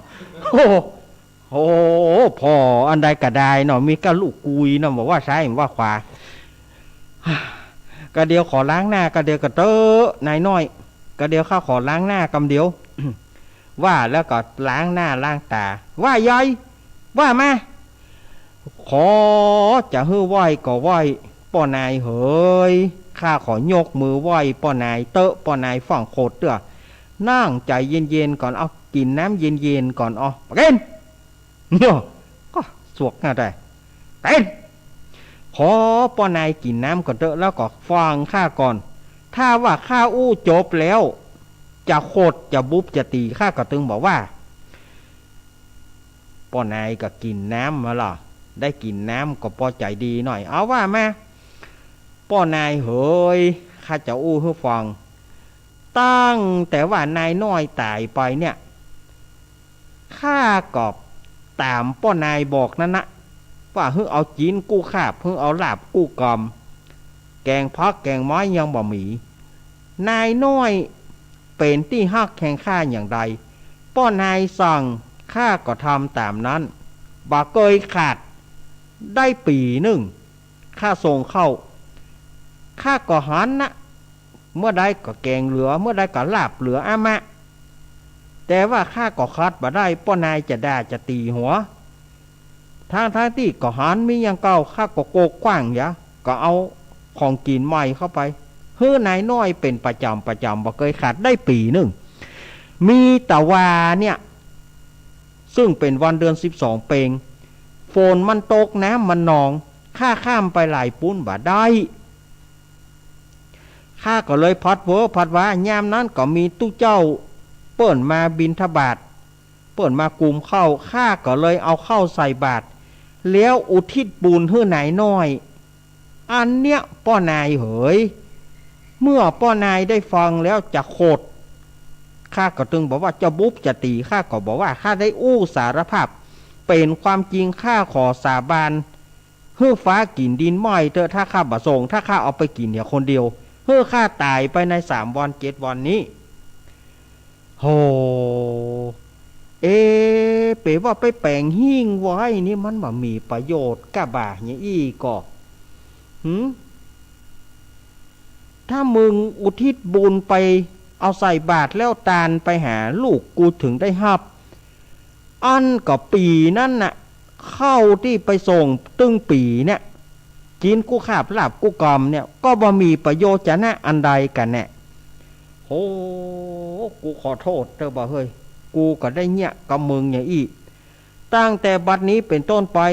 มึงจงเป็นลูกกูพ้นจากการเป็นทาสเนอะพ้นจากการเป็นทาสของกูจงเป็นลูกเบา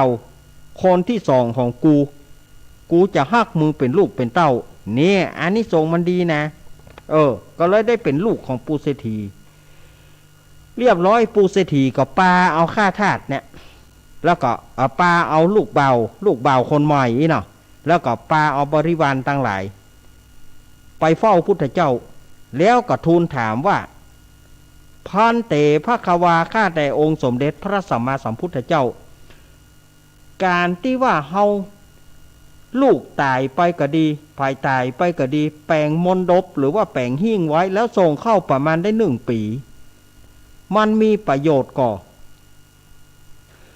องค์สมเด็จพระสัมมาสัมพุทธเจ้าบอกว่าอุบาสกเอ๋ยการที่จะแปลงหิ้งแปลงมนดบแล้วเอาเข้าไปยองฮะนะย่อมบ่มีประโยชน์อันใดกับคนตายคนที่ล่วงลับดับขันไปบ่ได้กินอันที่จะได้กินก็นกหนูมด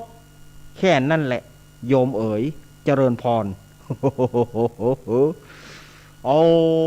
ถ้ายังอ่านก่อวันพุกเมื่อเจ้าขออาราธนาพระพุทธเจ้าแล้วก็พระสงฆ์ตึงมดตึงมวลไปฉันบ้านเก้ากระผมนะพระเจ้าค่ะถึงเวลาพระพุทธเจ้าแล้วก็ภิกษุสงฆ์500 รูปก็ไปฮับไปฉันบ้านของเศรษฐีแล้วก็ตานเศรษฐีก็ตานพระพุทธเจ้าประกับปอนเฮ้อปรากฏว่าข้าวน้ำโภชนะอาหารก็ไปรอดไปถึงใจผู้เป็นลูกนั้นได้ฮับของกินของทานแล้วก็ป้นออกจากการเป็นเปรตในป่าช้านั้นเมื่อคืนก็นั่งราชรถมาบอกคือป่อว่าข้าได้ป้นแล้วเนอะป่อเนอขออนุโมทนาบุญตั้งแต่อ่านมาพุทธเจ้าปู่เศรษฐีนี่ก็เลยได้ตานเป็นประจำบอกว่าเตะขว้างเหี่ยมนดบเนี่ยบ่มีความหมายบุบขว้างเหี่ยตั้งแต่นั้นไปต้นมาป้าใจคนนั้นก็ปู่เศรษฐีคนนั้นก็เลยฮื้อจำศีลกินทานเมตตาภาวนาจนมาถึงเสี่ยงชีวิตอายุได้100 สาวเมื่อเสี่ยงชีวิตก็เอาจิตวิญญาณไปเกิดในสวรรค์ชั้นฟ้าชั้นดาวดึงมาถึงที่นี่ทำมันก็จบสถาญาติโยมเมื่อทำจบแล้วเหล่าบรรดาพุทธบริษัททั้งหลายก็ได้ถึงธรรมวิเศษมีประเทศว่าโสดาสกิทาคานาคาระหันตามบุญสมภารแห่งตนอันได้กระทำมาจัดแล้วปังหลังขอบุญกุศลมูลฝูงนี้จงไปรอดไปถึงทุกท่านที่ญาติโยมทั้งหลายได้ทานไปในค่ำคืนนี้ขอให้ทุกท่านนั้นได้รับของกินของทานรับผลบุญรับกุศลแล้วก็ขอแผ่บุญกุศลให้กับญาติทั้งหลายที่อยู่ต่างหลังให้ได้อยู่ดีมีสุขอายุมันยืนยาวเหมือนกันเนอะการแสดงพระธรรมเทศนาก็หันว่าพอสมควรแก่การเวลาอาตมาภาพก็ขอจบไว้เพียงเท่านี้ นิติตังขีญาสังวรนาวิเศษจาห้องเหตุธรรมอานิสงส์ตานหาคนตายก็บังกรมสมเรศสาเดสาตุสาธุสาธุเอ้าเรียบร้อยศรัทธาญาติโยมแม่อุ้ยบางเน้อแม่ของอาตมาภาพแม่บุญปอนอุบคำแม่คำอุบคำมาแรกๆนะแล้วก็ปอ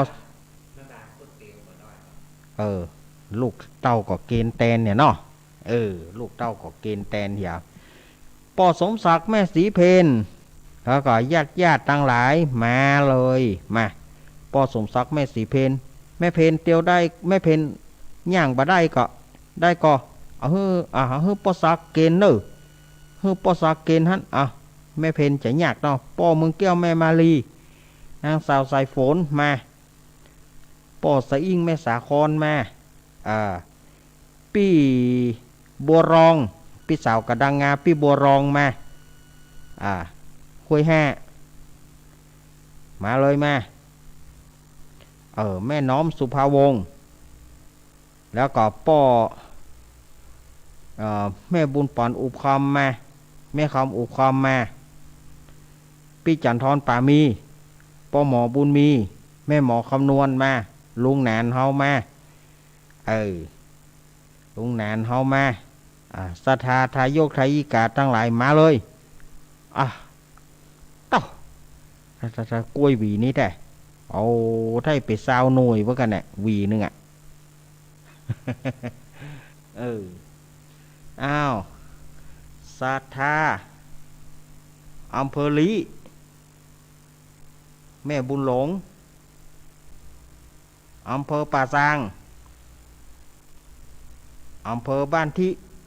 อำเภอเมืองอำเภอเวียงหนองล่องอำเภอบ้านโฮงอำเภอโต่งหัวจ้างจังหวัดลำพูนมาสถานีวิทยุต่างๆมาเลยทีมงานตัวแทนของสถานีวิทยุปอุดมแม่เทียมวันป้าน้อยสุวรรณแม่อนงทีมงานของโยมแม่ดารุณีมาแล้วก็ป้าครูสเนมาตัวแทนของสถานีแต่ละสถานีเข้ามาประเคนเลยมาประเคนต่อไปเป็นศรัทธาญาติโยมอำเภอฝางแม่ไอชัยประการฝางแม่ไอชัยประการลำปางพะเยาลำปางพะเยาเจียงไฮ้มาลำปางพะเยาเจียงไฮ้กลุ่มมวลชนทั้งหลายทีมงานธรรมะคลายเครียดทีมงานธรรมะคลายเครียดพี่พิสมัยวิไรศักดิ์แล้วก็ลุงนุยสว่างเมฆพร้อมครอบครัวทุกท่านมาเลยประเคนเลยทีมงานธรรมะคลายเครียดแม่บูนกาดก้อมแม่แดงดอกตาล้อมแม่พลอยแม่ป้าสุรีแม่รีต้นเปาปีสองสีมาเลยแม่พรป่าเศร้ามาไอ้พงป่าซางไอ้เอกพะเยามาเลยทีมงานธรรมะคลายเครียดทุกท่านมาประเคนอึ๊บเดี๋ยวจักกุนเดี๋ยวกันไอ้กันนะปดโตมันไอ้หยังคนเนอบ่ฟอกกับบ่เปล่าเนี่ยเนอมันจะโกนเนี่ยนั่นมาเลยทีมงานธรรมะคลายเครียดของเฮาทุกท่านเนอยายพรร้องงัวแดงสันกำแพงเชียงใหม่วันที่19จะไปเนอยายพรเกี่ยมน้ำขวดไว้เด้บัดเจ้จุนะอันนี้ไปแต่ละยายพรไปท่าฮับที่วัดเนอวันที่19เฮาจะไปแล้วก็ลวดเอี่ยวบ้านยายพรนะเกี่ยมน้ำขวดไว้นักๆเนอ เกี่ยมน้ำขวดไว้นักๆเนอยายพรเนอจะไปเอี่ยวแต่ละเดี๋ยวผมจะก้นนะโอ้ยอันเนี่ยมันอย่างฮือนะมันป้องแรงศรัทธาญาติโยมประเคนเสร็จเรียบร้อยเนาะขอศรัทธาญาติโยมตั้งจิตตั้งใจสงบใจสักกำเดียววิทยุจะดับไปหน่อยเนอวิทยุจะดับกำเนอบัดเจ้าว่าดับอย่างอาตมาภาพขอทำความสงบใจสักกำเนาะ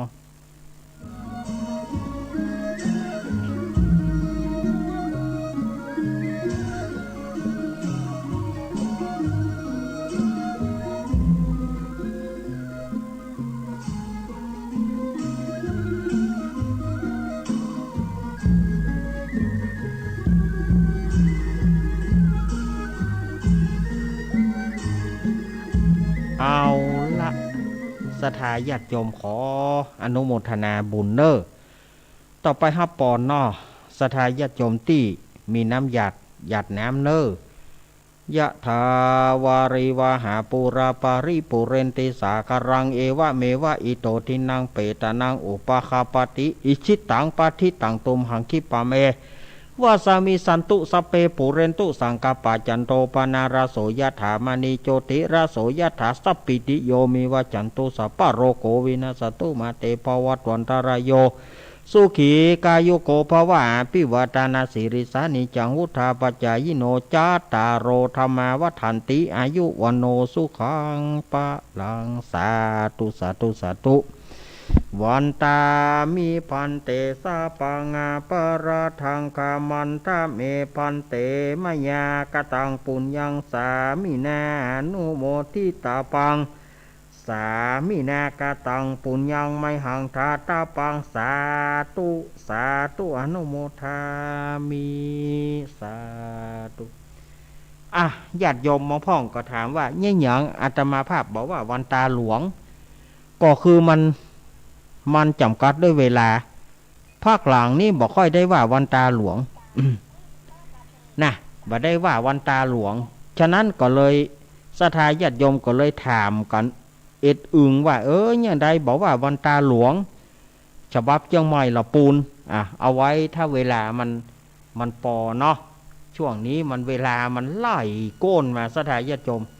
สาระต่างๆก็นักเกี่ยนะช่วงเดือน5เดือน6ไปนี่นะสาระต่างๆก็เต็มโต๊ะเต็มตังเนี่ยเอาอันนั้นมาว่าก็ยังนั่นเวลาก็บ่ค่อยฮื้อเวลาไม่ค่อยอำนวยเนาะ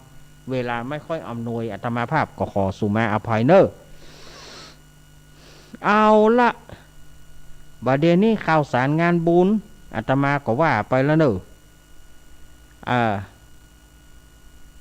แล้วก็อันอย่างแถม ก่อนที่จะเฮ้อพิสมัยได้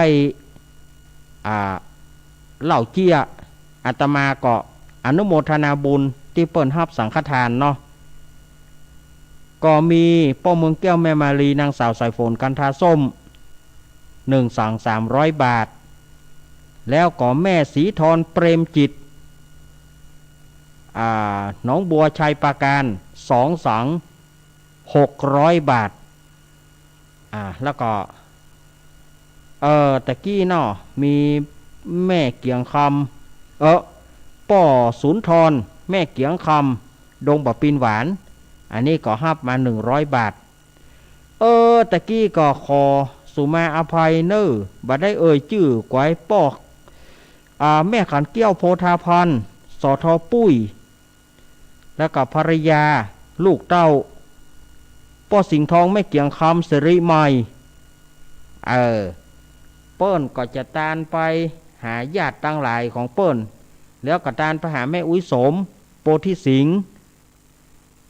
แล้วก็จะตานไปหายองป่ออุ้ยวงแม่อุ้ยเกี้ยวสิริใหม่ตานไปหาแม่จันดีปัญญาเกี้ยวแล้วก็ตานไปหา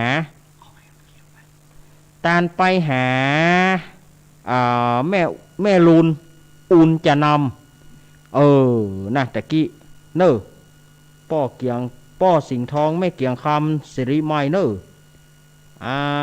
ขอโทษตัวได้ชื่อไปละตะกี้นะก็แม่กอยล่าคำเนอห้วยสะแหลตะกี้มันตกหล่นแม่กอยล่าคำนี่เนอห้วยสะแหลห้วยแสโลห้วยแสโล ห้วยสะแหลห้วยแสโล ขาดชื่อของแม่กอยล่าคำสุมาเตะนะขาดพลาดจนได้พลาดจนได้อ้าวศรัทธาญาติโยมอย่าพึ่งโทรเนอะจะฮึปี้พิสมัยก่อนเนอะปี้พิสมัยตอนนี้3 ทุ่มเกิงละเจิญเลยปี้พิสมัยโทรมาเนอะตะกี้นี้มันคลาดเคลื่อนไปเนอะปีใหม่เนอะตะกี้มันคลาดเคลื่อนกับแจ้งลุงหนุ่ยว่าคอมเน็ตมีปัญหาแต่ปรากฏว่าไม่ได้มีปัญหาสักคำพอเฮาออกไปท่านบิ๊กบอสโทรหาใจได้แล้วเหรอปีกแม่ ขอสุมาอภัยแต่เนอแม่นปีพิสมัยก็เจริญปอนมาแล้วว่าไป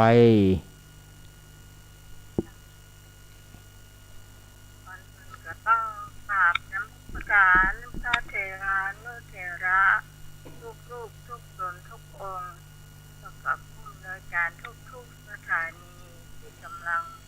นั่งควบคุมรายการอยู่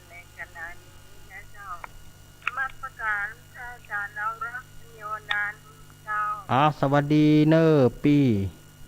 เจ้าสวัสดีน้องเจเจเจ้า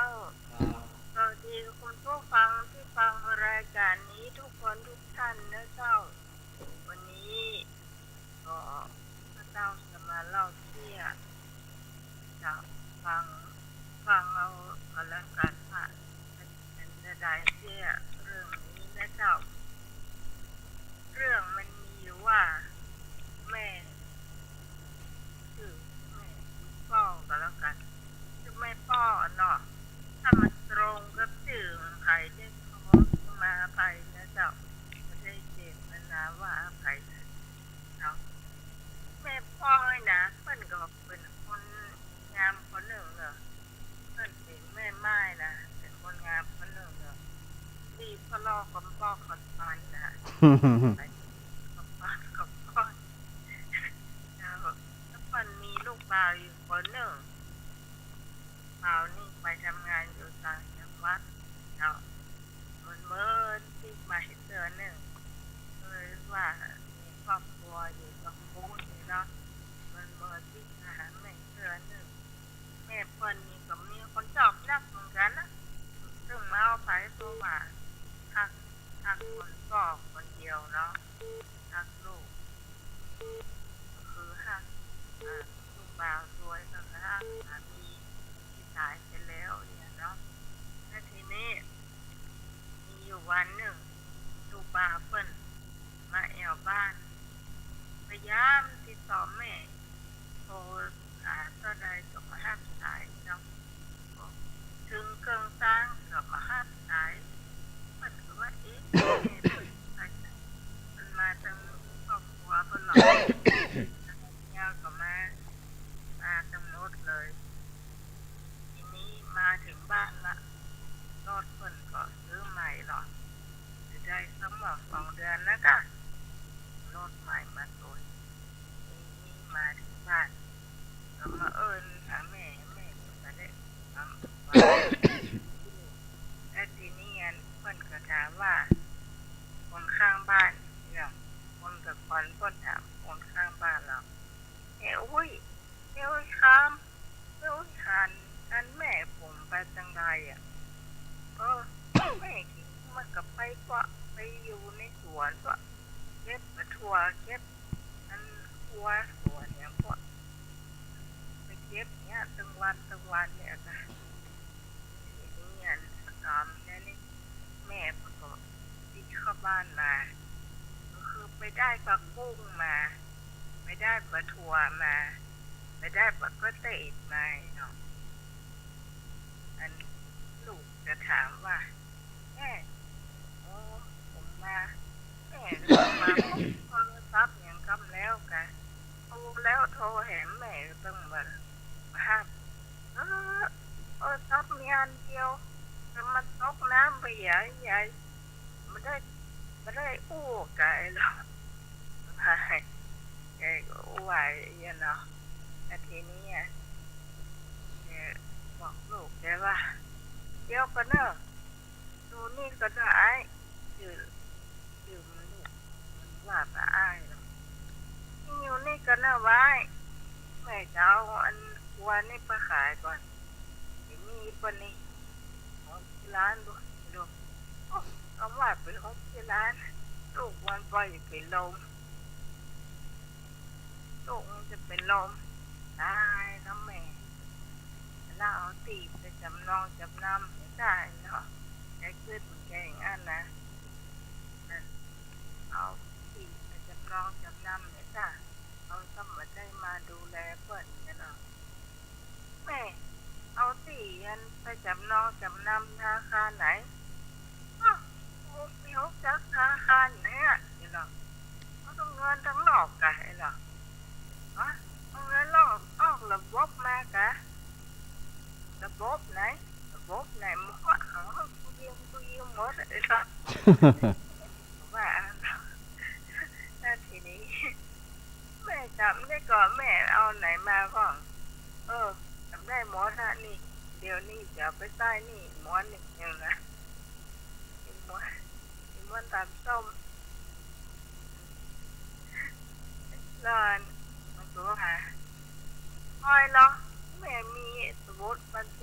ก็ถามเอาเนาะเดี๋ยวนี้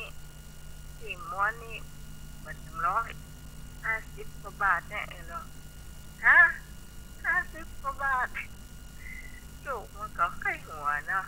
อันนั่งรถไปเถอะผมมันจะไปส่งส่งแม่มันเนาะลูกมันก็ไปส่งแม่มันบ้านอันที่ม้วนตามส่งที่ม้วนก็คิดราคาถั่วเท่าไรผักบุ้งเท่าไรบอกเกษตรเท่าไรใหญ่ได้ซ่อมแล้วนี่ก็มาทำตั้งเนี่ยแต่ทีนี้ลูกเพื่อนก็เข้าใจเนาะว่าแม่ผมจ้างมาซื้อกลัวแต่มีบ่อยก่อนเขาก็บ่อยอยู่เนาะอันนั้นผมขอเลขบัญชีหรือว่าเบอร์โทรศัพท์ตัวเนาะจะโอนสตางค์เขากี่อย่างกะลูกหัวโวยเนี่ยนะจากร้านนี้แล้วแม่ไปมีที่ไหนแหมร้านอีกสีลาบตาเหรอ ไปแปะเปิดลาบตา50 บาทจ่ายลาบตาแหมลาบตา50 บาทก็จ่ายเปิดแหมก็ที่ไหนแหมร้านนั้นประจำที่ไฟแปะลาบไปเจ้าเนี่ยไม่ได้ลาบไปพอมันขอเอามาย่างไปอย่างก็เสียงแค่เห็นว่าไปจ่ายหมดตามร้านผ่านไปเหลือร้านสุดท้ายร้านสุดท้ายนี่เอาดินต้มมา2 ห่อร้านป้าน้อยหน้าวัดอยู่เลยจ่ายหมดนะลูกคนฉลาดเนาะตรวจขอเบอร์โทรตรวจขอเลขบัญชีเผื่อแม่มาเอาอย่างได้มาจะโอนสตางค์มาอย่างค่ะเนี่ยว่าลูกแกจะนึกว่าแม่ไปเอาอย่างก็ทางนอกระบบเสียกะเขาจะเอาปัญญาที่ไหนมาใช้ลูกเขากำลังเรียนเนี่ยเนาะแล้วก็ต้นพอกำลังได้2 เดือนรถใหม่เองนะเขาจะเอาปัญญาที่ไหนมาใช้ก็นึกว่าจะมีคนเป็นล้านถ้าแค่ล้านนี่เจ้าผู้ฟังแล้วเป็นอย่างไรเจ้าแม่ของแรงแม่สุแก้วแม่ดีคุณเป็นจะได้บ้างเจ้าความคิดเห็นออกมาบ้างในเจ้าสวัสดีเจ้าเป็นว่าไปเป็นนี่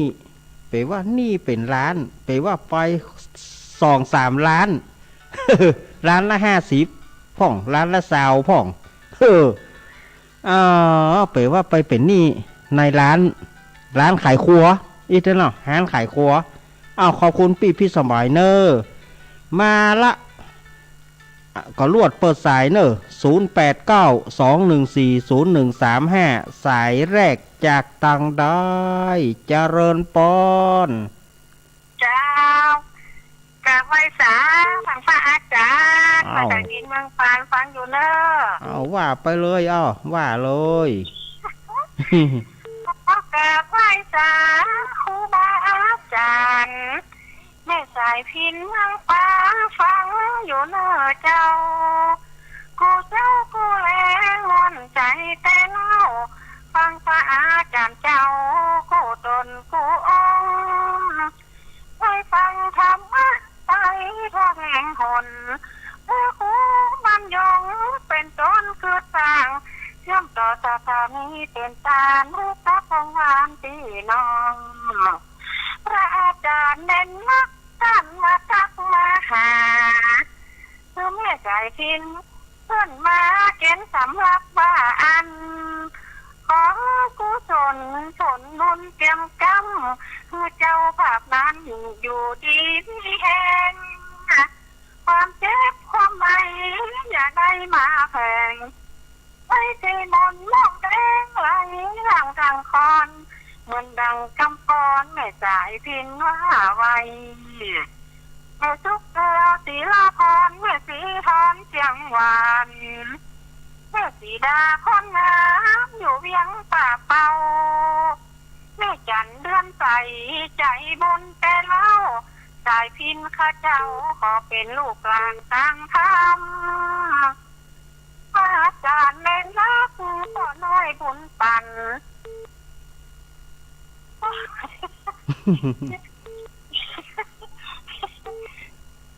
พ่อคุณแถมกำใส่หันเจ้เจ้าขอคือเป็นห่มเป็นเงา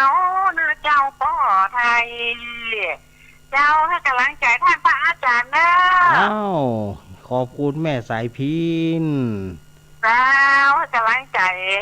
ตีพิษสมัยเป็นนะเจ้าเด้อตีเหล่าเจียหม่อนดีท้อเจ้าเนาะ ขอบคุณแม่สายพิน เจ้ากำลังสา แม่สายพินแม่สายพินกันระยา มาละอันดอต้นซ่านต่งซ่านลำปางเจริญปอน ไม่สาเจ้าลูกเน้นไม่ฟังอยู่เนอะ แม่ฟังอยู่นอ จากลำปางเจ้าไม่น้อยอุตุดีมันไหลนะน้อยเนอะ แม่น้อยอุตุดีบันไรนาน้อย เจ้าไม่ฟังผู้สอนผู้องค์อ่ะปีอันพี่สมัยเราเจียม่วนดีเนาะแม่ขอบคุณมากเนอะไปสารเนอะ ยินดีแม่น้อยเนอเจ้ายินดีแม่น้อยอุตุดี แม่น้ำมนต์แม่ได้สกรรมวันเนี่ย มันได้สักกรรม เจ้า แม่ไปไหน แม่วัดมาจ้ะ ไปวัดก็ถือว่าได้น้ำมนต์จากวัดมาละเจ้ายินดีเนอแม่น้อย ใจเนอะ แม่น้อยอุตุดีนะแม่วางสายให้จิมเนอส่วนมากแม่กดแม่กดวางให้จิมถ้าอาตมาลบอาตมากดวางนะไปหมดที่เบอร์ค้างไว้นี่เจริญปอน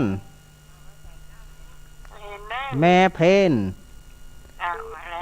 มาแล้วโอ้เน้นดื่มไม่ไกลราคาไม่เนาะเน้นคือได้นะว่ามันขาดไผ่แฮเปิดว่ามากู้ใจแม่กอยมาละเรียนจ่างกับแม่คำปานจำทานถึง100 บาทเนอะแม่คำปอนเนาะยินดีเนอแม่เพนเนอ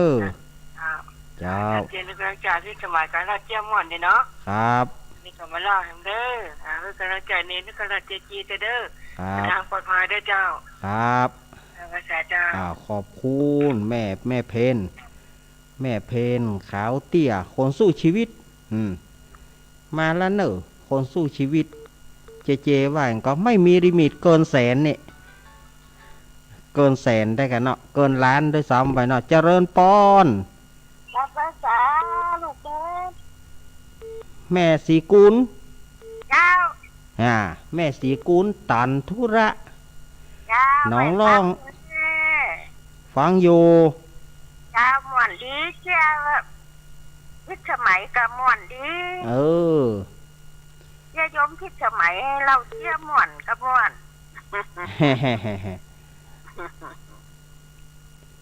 แม่สีกุลเจ้าหนาวบ่หนาวแล้วเนาะนะมันมีเมื่อเจ้านะมันเจ้าเย็นหน่อยเมื่อเจ้าเย็นหน่อยนะเนาะกลางคืนนี่บ่เย็นหอยินดีแม่สีกุลนะนโมทนาบุญแม่สีกุลเนอะอยู่ดีมีสุขเนอะเจ้าเช่นกันนะเช่นกันแม่สีกุลครับเหมือนเดียวกันแม่สีกุลเป็นกำลังใจดีเจจ้ะนะกำลังใจเจว่าขอบคุณหลายๆเนอะสาธุแม่สีกุลลำปางนี่ลำปางมากันนักนะมานักละเนอะเจริญปอนเจ้าแก่ไม่สาเจ้าเน้นไม่สุเที่ยวศิลปรสิตี้มันหงละปุ่นเนอะมาแล้วได้น้ำมนต์ได้ฟังคำตัวเน้นนั่นเนอะ โยมพี่สมัยกับมันเล่าเจี้ยอ่ะ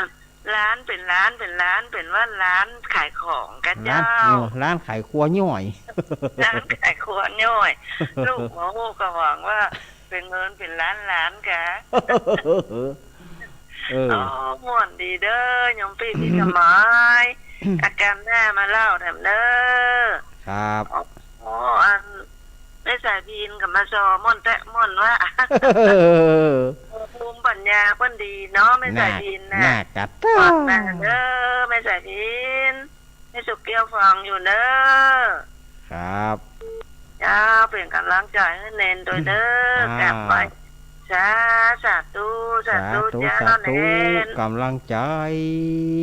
จ้าก ำลังใจแม่สุเกี้ยวก็เดี๋ยวแม่สุเกี้ยวสีโพธารามอย่ามาละแม่สุเกี้ยวคำอ้วนตะกี้แม่สุเกี้ยวสอนศรีนุสรก็เดี๋ยวแม่สุเกี้ยวคำอ้วนอย่ามาละเจริญปอน จ้าลูกเน้น โอ้แม่เฮามาละแม่บุญหลง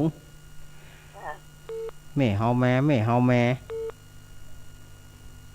ฟัง ฮะ น้องพี่ชายใหม่อันนักเจ้ากับม่อนเด้อเนาะ เออ อีแม่หนาวก็ตั้งลี มันหนาว บ้านหนาว ไม่เจ้าหนาวฉันหน่อย เมื่อเจ้าหนาวหน่อยเนาะ น้องเจ้า อันอะไรก็ โตกับวันชื่นก็ฝนตกอ่ะ วันซื่นฝนตกกะ เจ้า น่าได้ยินว่าตั้งลีตั้งแม่ลานตั้งอย่างน่าฝนตกนักไหนเหรอ ฝนตกนักแต่วันนั้น ม แล้วก็มันบวกที่ตกน้อยเดียว น้อยเดียวเนาะ เจ้า โอ้ถ้าหมู่บ่ม่วงนี่เขาบอกเขาตื้อว่าเราจะไปมาเต้นเนาะ บ่ม่วงเขากำลังจ่อเนาะ ม่วงนะ บ่ม่วงเขากำลังจ่อเนาะว่าไปมาเต้นเนาะ บอกว่าพงหล่น หน้ากะหน้ากะ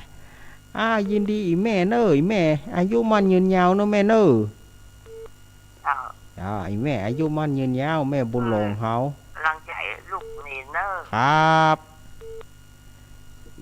ลูกเนนอยู่ดีสบาย ครับยินดี สาธุอีแม่เฮ้ยเนอะแม่อยู่ดีมีสุขนะโทรเข้ามาใหม่เนอะ0892140135เข้ามาใหม่เนอะเจริญปอนแม่สุเกี้ยวเนาะแม่สุเกี้ยวสีโพธารามมาแล้วแม่สุเกี้ยวว่าจะได้เมาได้น้ำมนต์สักกำวันนี้ บ่ได้น้ำมนต์ก็ไม่เป็นงานขาวดำแม่ไปงานเกาะแม่ก็ได้บุญมาโตยนะกะเนาะครับก็เติงหาเนอเติงหาเหมือนกันด้วยเจ้าก็เติงหาแม่สุเกี้ยวครับยินดีเนอะแม่สุเกี้ยวอันนี้กับสีโพธารามสารปีเนอะแม่สุเกี้ยวนี่ตะกี้บ้านห้องฝ่ายแดง สารพีฝ่ายน้ำเงิน เจริญปอนโยมปี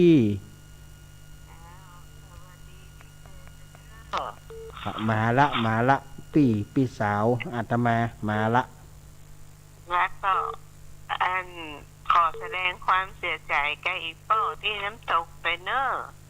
บอกหูสักน้อยว่าเปิ้นเสียแสดงความเสียใจกับครอบครัวเปิ้นตัวสะดุ้งเลยน่ะสะดุ้งเนาะขอให้แล้วก็ดีเจแล้วก็ท่านพระครูทุกลูกทุกตนทุกองค์ที่มาจากรายการนี่นะเจ้าเพื่อสุขภาพแข็งแรงนะเจ้าไม่เจ็บไม่ป่วยนะเจ้าขอบคุณปีเนอร์เจ้าถ้าจะได้ก็รักษาสุขภาพกันตัวเด้อครับ เจ้าไว้สาเจ้า โยมปี้จันทรปามีบลมบ้านเราเมียวนี่บ้านเราเมียวเนอะโอ้ยินดีเนอะถ้าญาติโยมตั้งหลายเนอะ เอ้าสายหลุดเนอะหลุดเนอะตั้งไรตีบ่หัวเนอะหลุดแหน่แม่สีทอนแบบไม่สาเจ้าลูกเนนมาละแม่สีทอนเฮาติดรุด2-3ยกกันเนี่ยโน้นะว่ามีหน่อยเหียอีหลอกการถามหาวันนี้ได้เรียบร้อยเลยนะได้เรียบร้อยเนาะนั่นน่ะเจ้าเอาปุ่มใหญ่ๆอย่างลูกเนนว่านะจ๊ะน่าเล่นกำปุ่มนั่นเลี้ยวจ่อยดีมันดูต่างได้กินดีแต่นอนกุ้งเมินนี่นะมันกุ้งเมินเมื่อได้ก็สองขวด เมื่อได้ก็สองมันชัดเจนดีแน่ลูกเนนตัวนี้นะครับพระบาทอุดมเจ้าพระบาทอุดมหนาวปะเจ้าลูกเนนมันหนาวเมื่อเจ้าแต่น่ะกะหนาวเมื่อเจ้าใส่ประการกะหนาวเมื่อเจ้านะกันหนาวเมื่อเจ้าเนี่ยนะเขาจะออกกุมบาทนี่มันเจ้าเหมาะตะวันจะออกนี่เน็ตกำแล้วล่ะครับเจ้าไว้สาเจ้านะลุงเนนขอบคุณอีแม่สีทอนเปรมจิตนี่ดูแม่สีทอนเปรมจิตปุ้นตะกี้ปี้จันทรแล้วก็นี่แม่สีทอนเด้อเจริญปอนไว้สาเจ้าบ้านต่างแต่มดเสียงเพื่อจะคำใจในเจ้าเสียงชัดแม่รุ่งแจ้งแสงทองเนี่ยมาละแม่รุ่งแจ้งแสงทองอังกุศลกุองค์ทุกวันนะเจ้าธรรมะคลายเครียดนะเอาธรรมะเป็นที่จังที่เปิ่งกูคนนะแม่เฮ้ยทุกวันนะเจ้าฟังไปเตอะแม่ม่วนทุกวันนะเจ้าฟังทุกวันสอนใจดีเจ้าอากะหนังจะมีความคิดบ่นากะนอยินดีกำลังใจนะเจ้าเนื้อสาธุยินดีแม่แสงทองเนื้อแม่รุ่งแจ้งแสงทองบ้านปางตำบลคือเวียงอำเภอดอกคำใต้จังหวัดพะเยาจะเริญปอนไม่ตาเจ้าไม่ฮะเนยแม่อุ้ยอินคนลือเสมิงฟังอยู่ครับโอ้แม่วางเรดิโอเจ้าเป็นกำลังใจอยู่เนอะครับ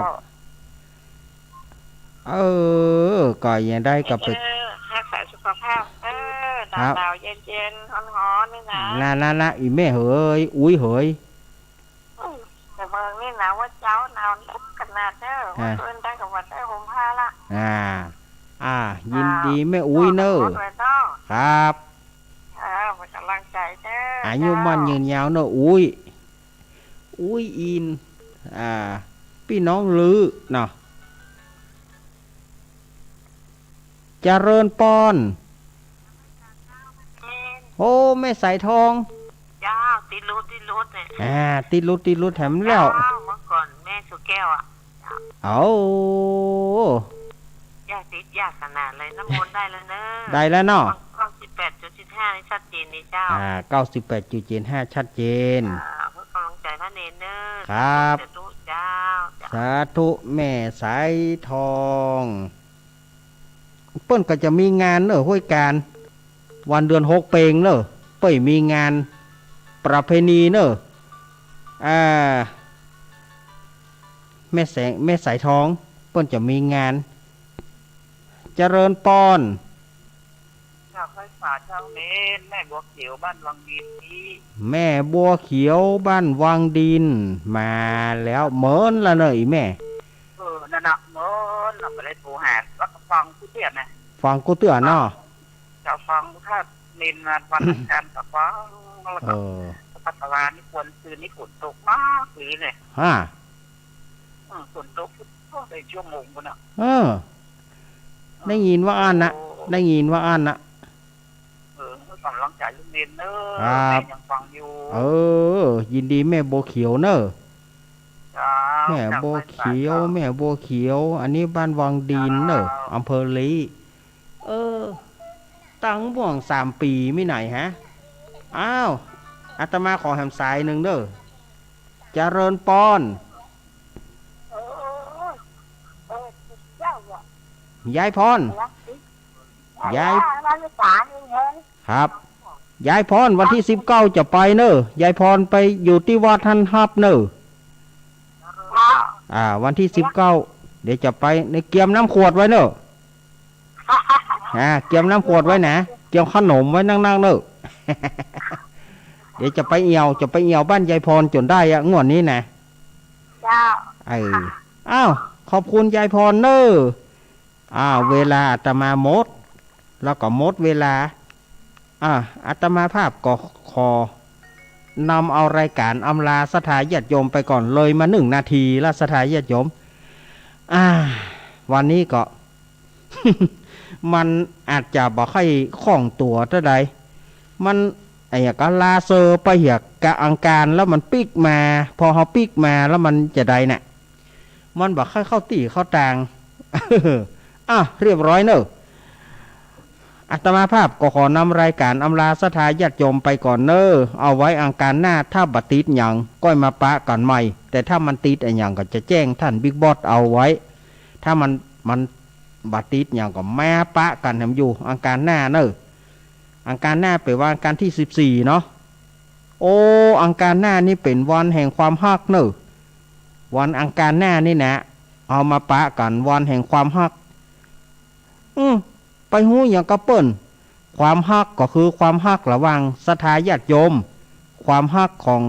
ศรัทธาญาติโยมที่มีต่อพระสงฆ์ความฮักของพระสงฆ์ที่มีต่อญาติโยมเนี่ยเพราะว่าวันแห่งความฮักมันใจไปแบบละอ่อนลูก ขอศรัทธาญาติโยมอยู่ดีมีสุขรับดีฝันดีอายุมั่นยืนยาวเหมือนกันจุผู้จุคนเนอจัตตารโอธรรมาวัฏันติอายุวโนสุขังพระรัง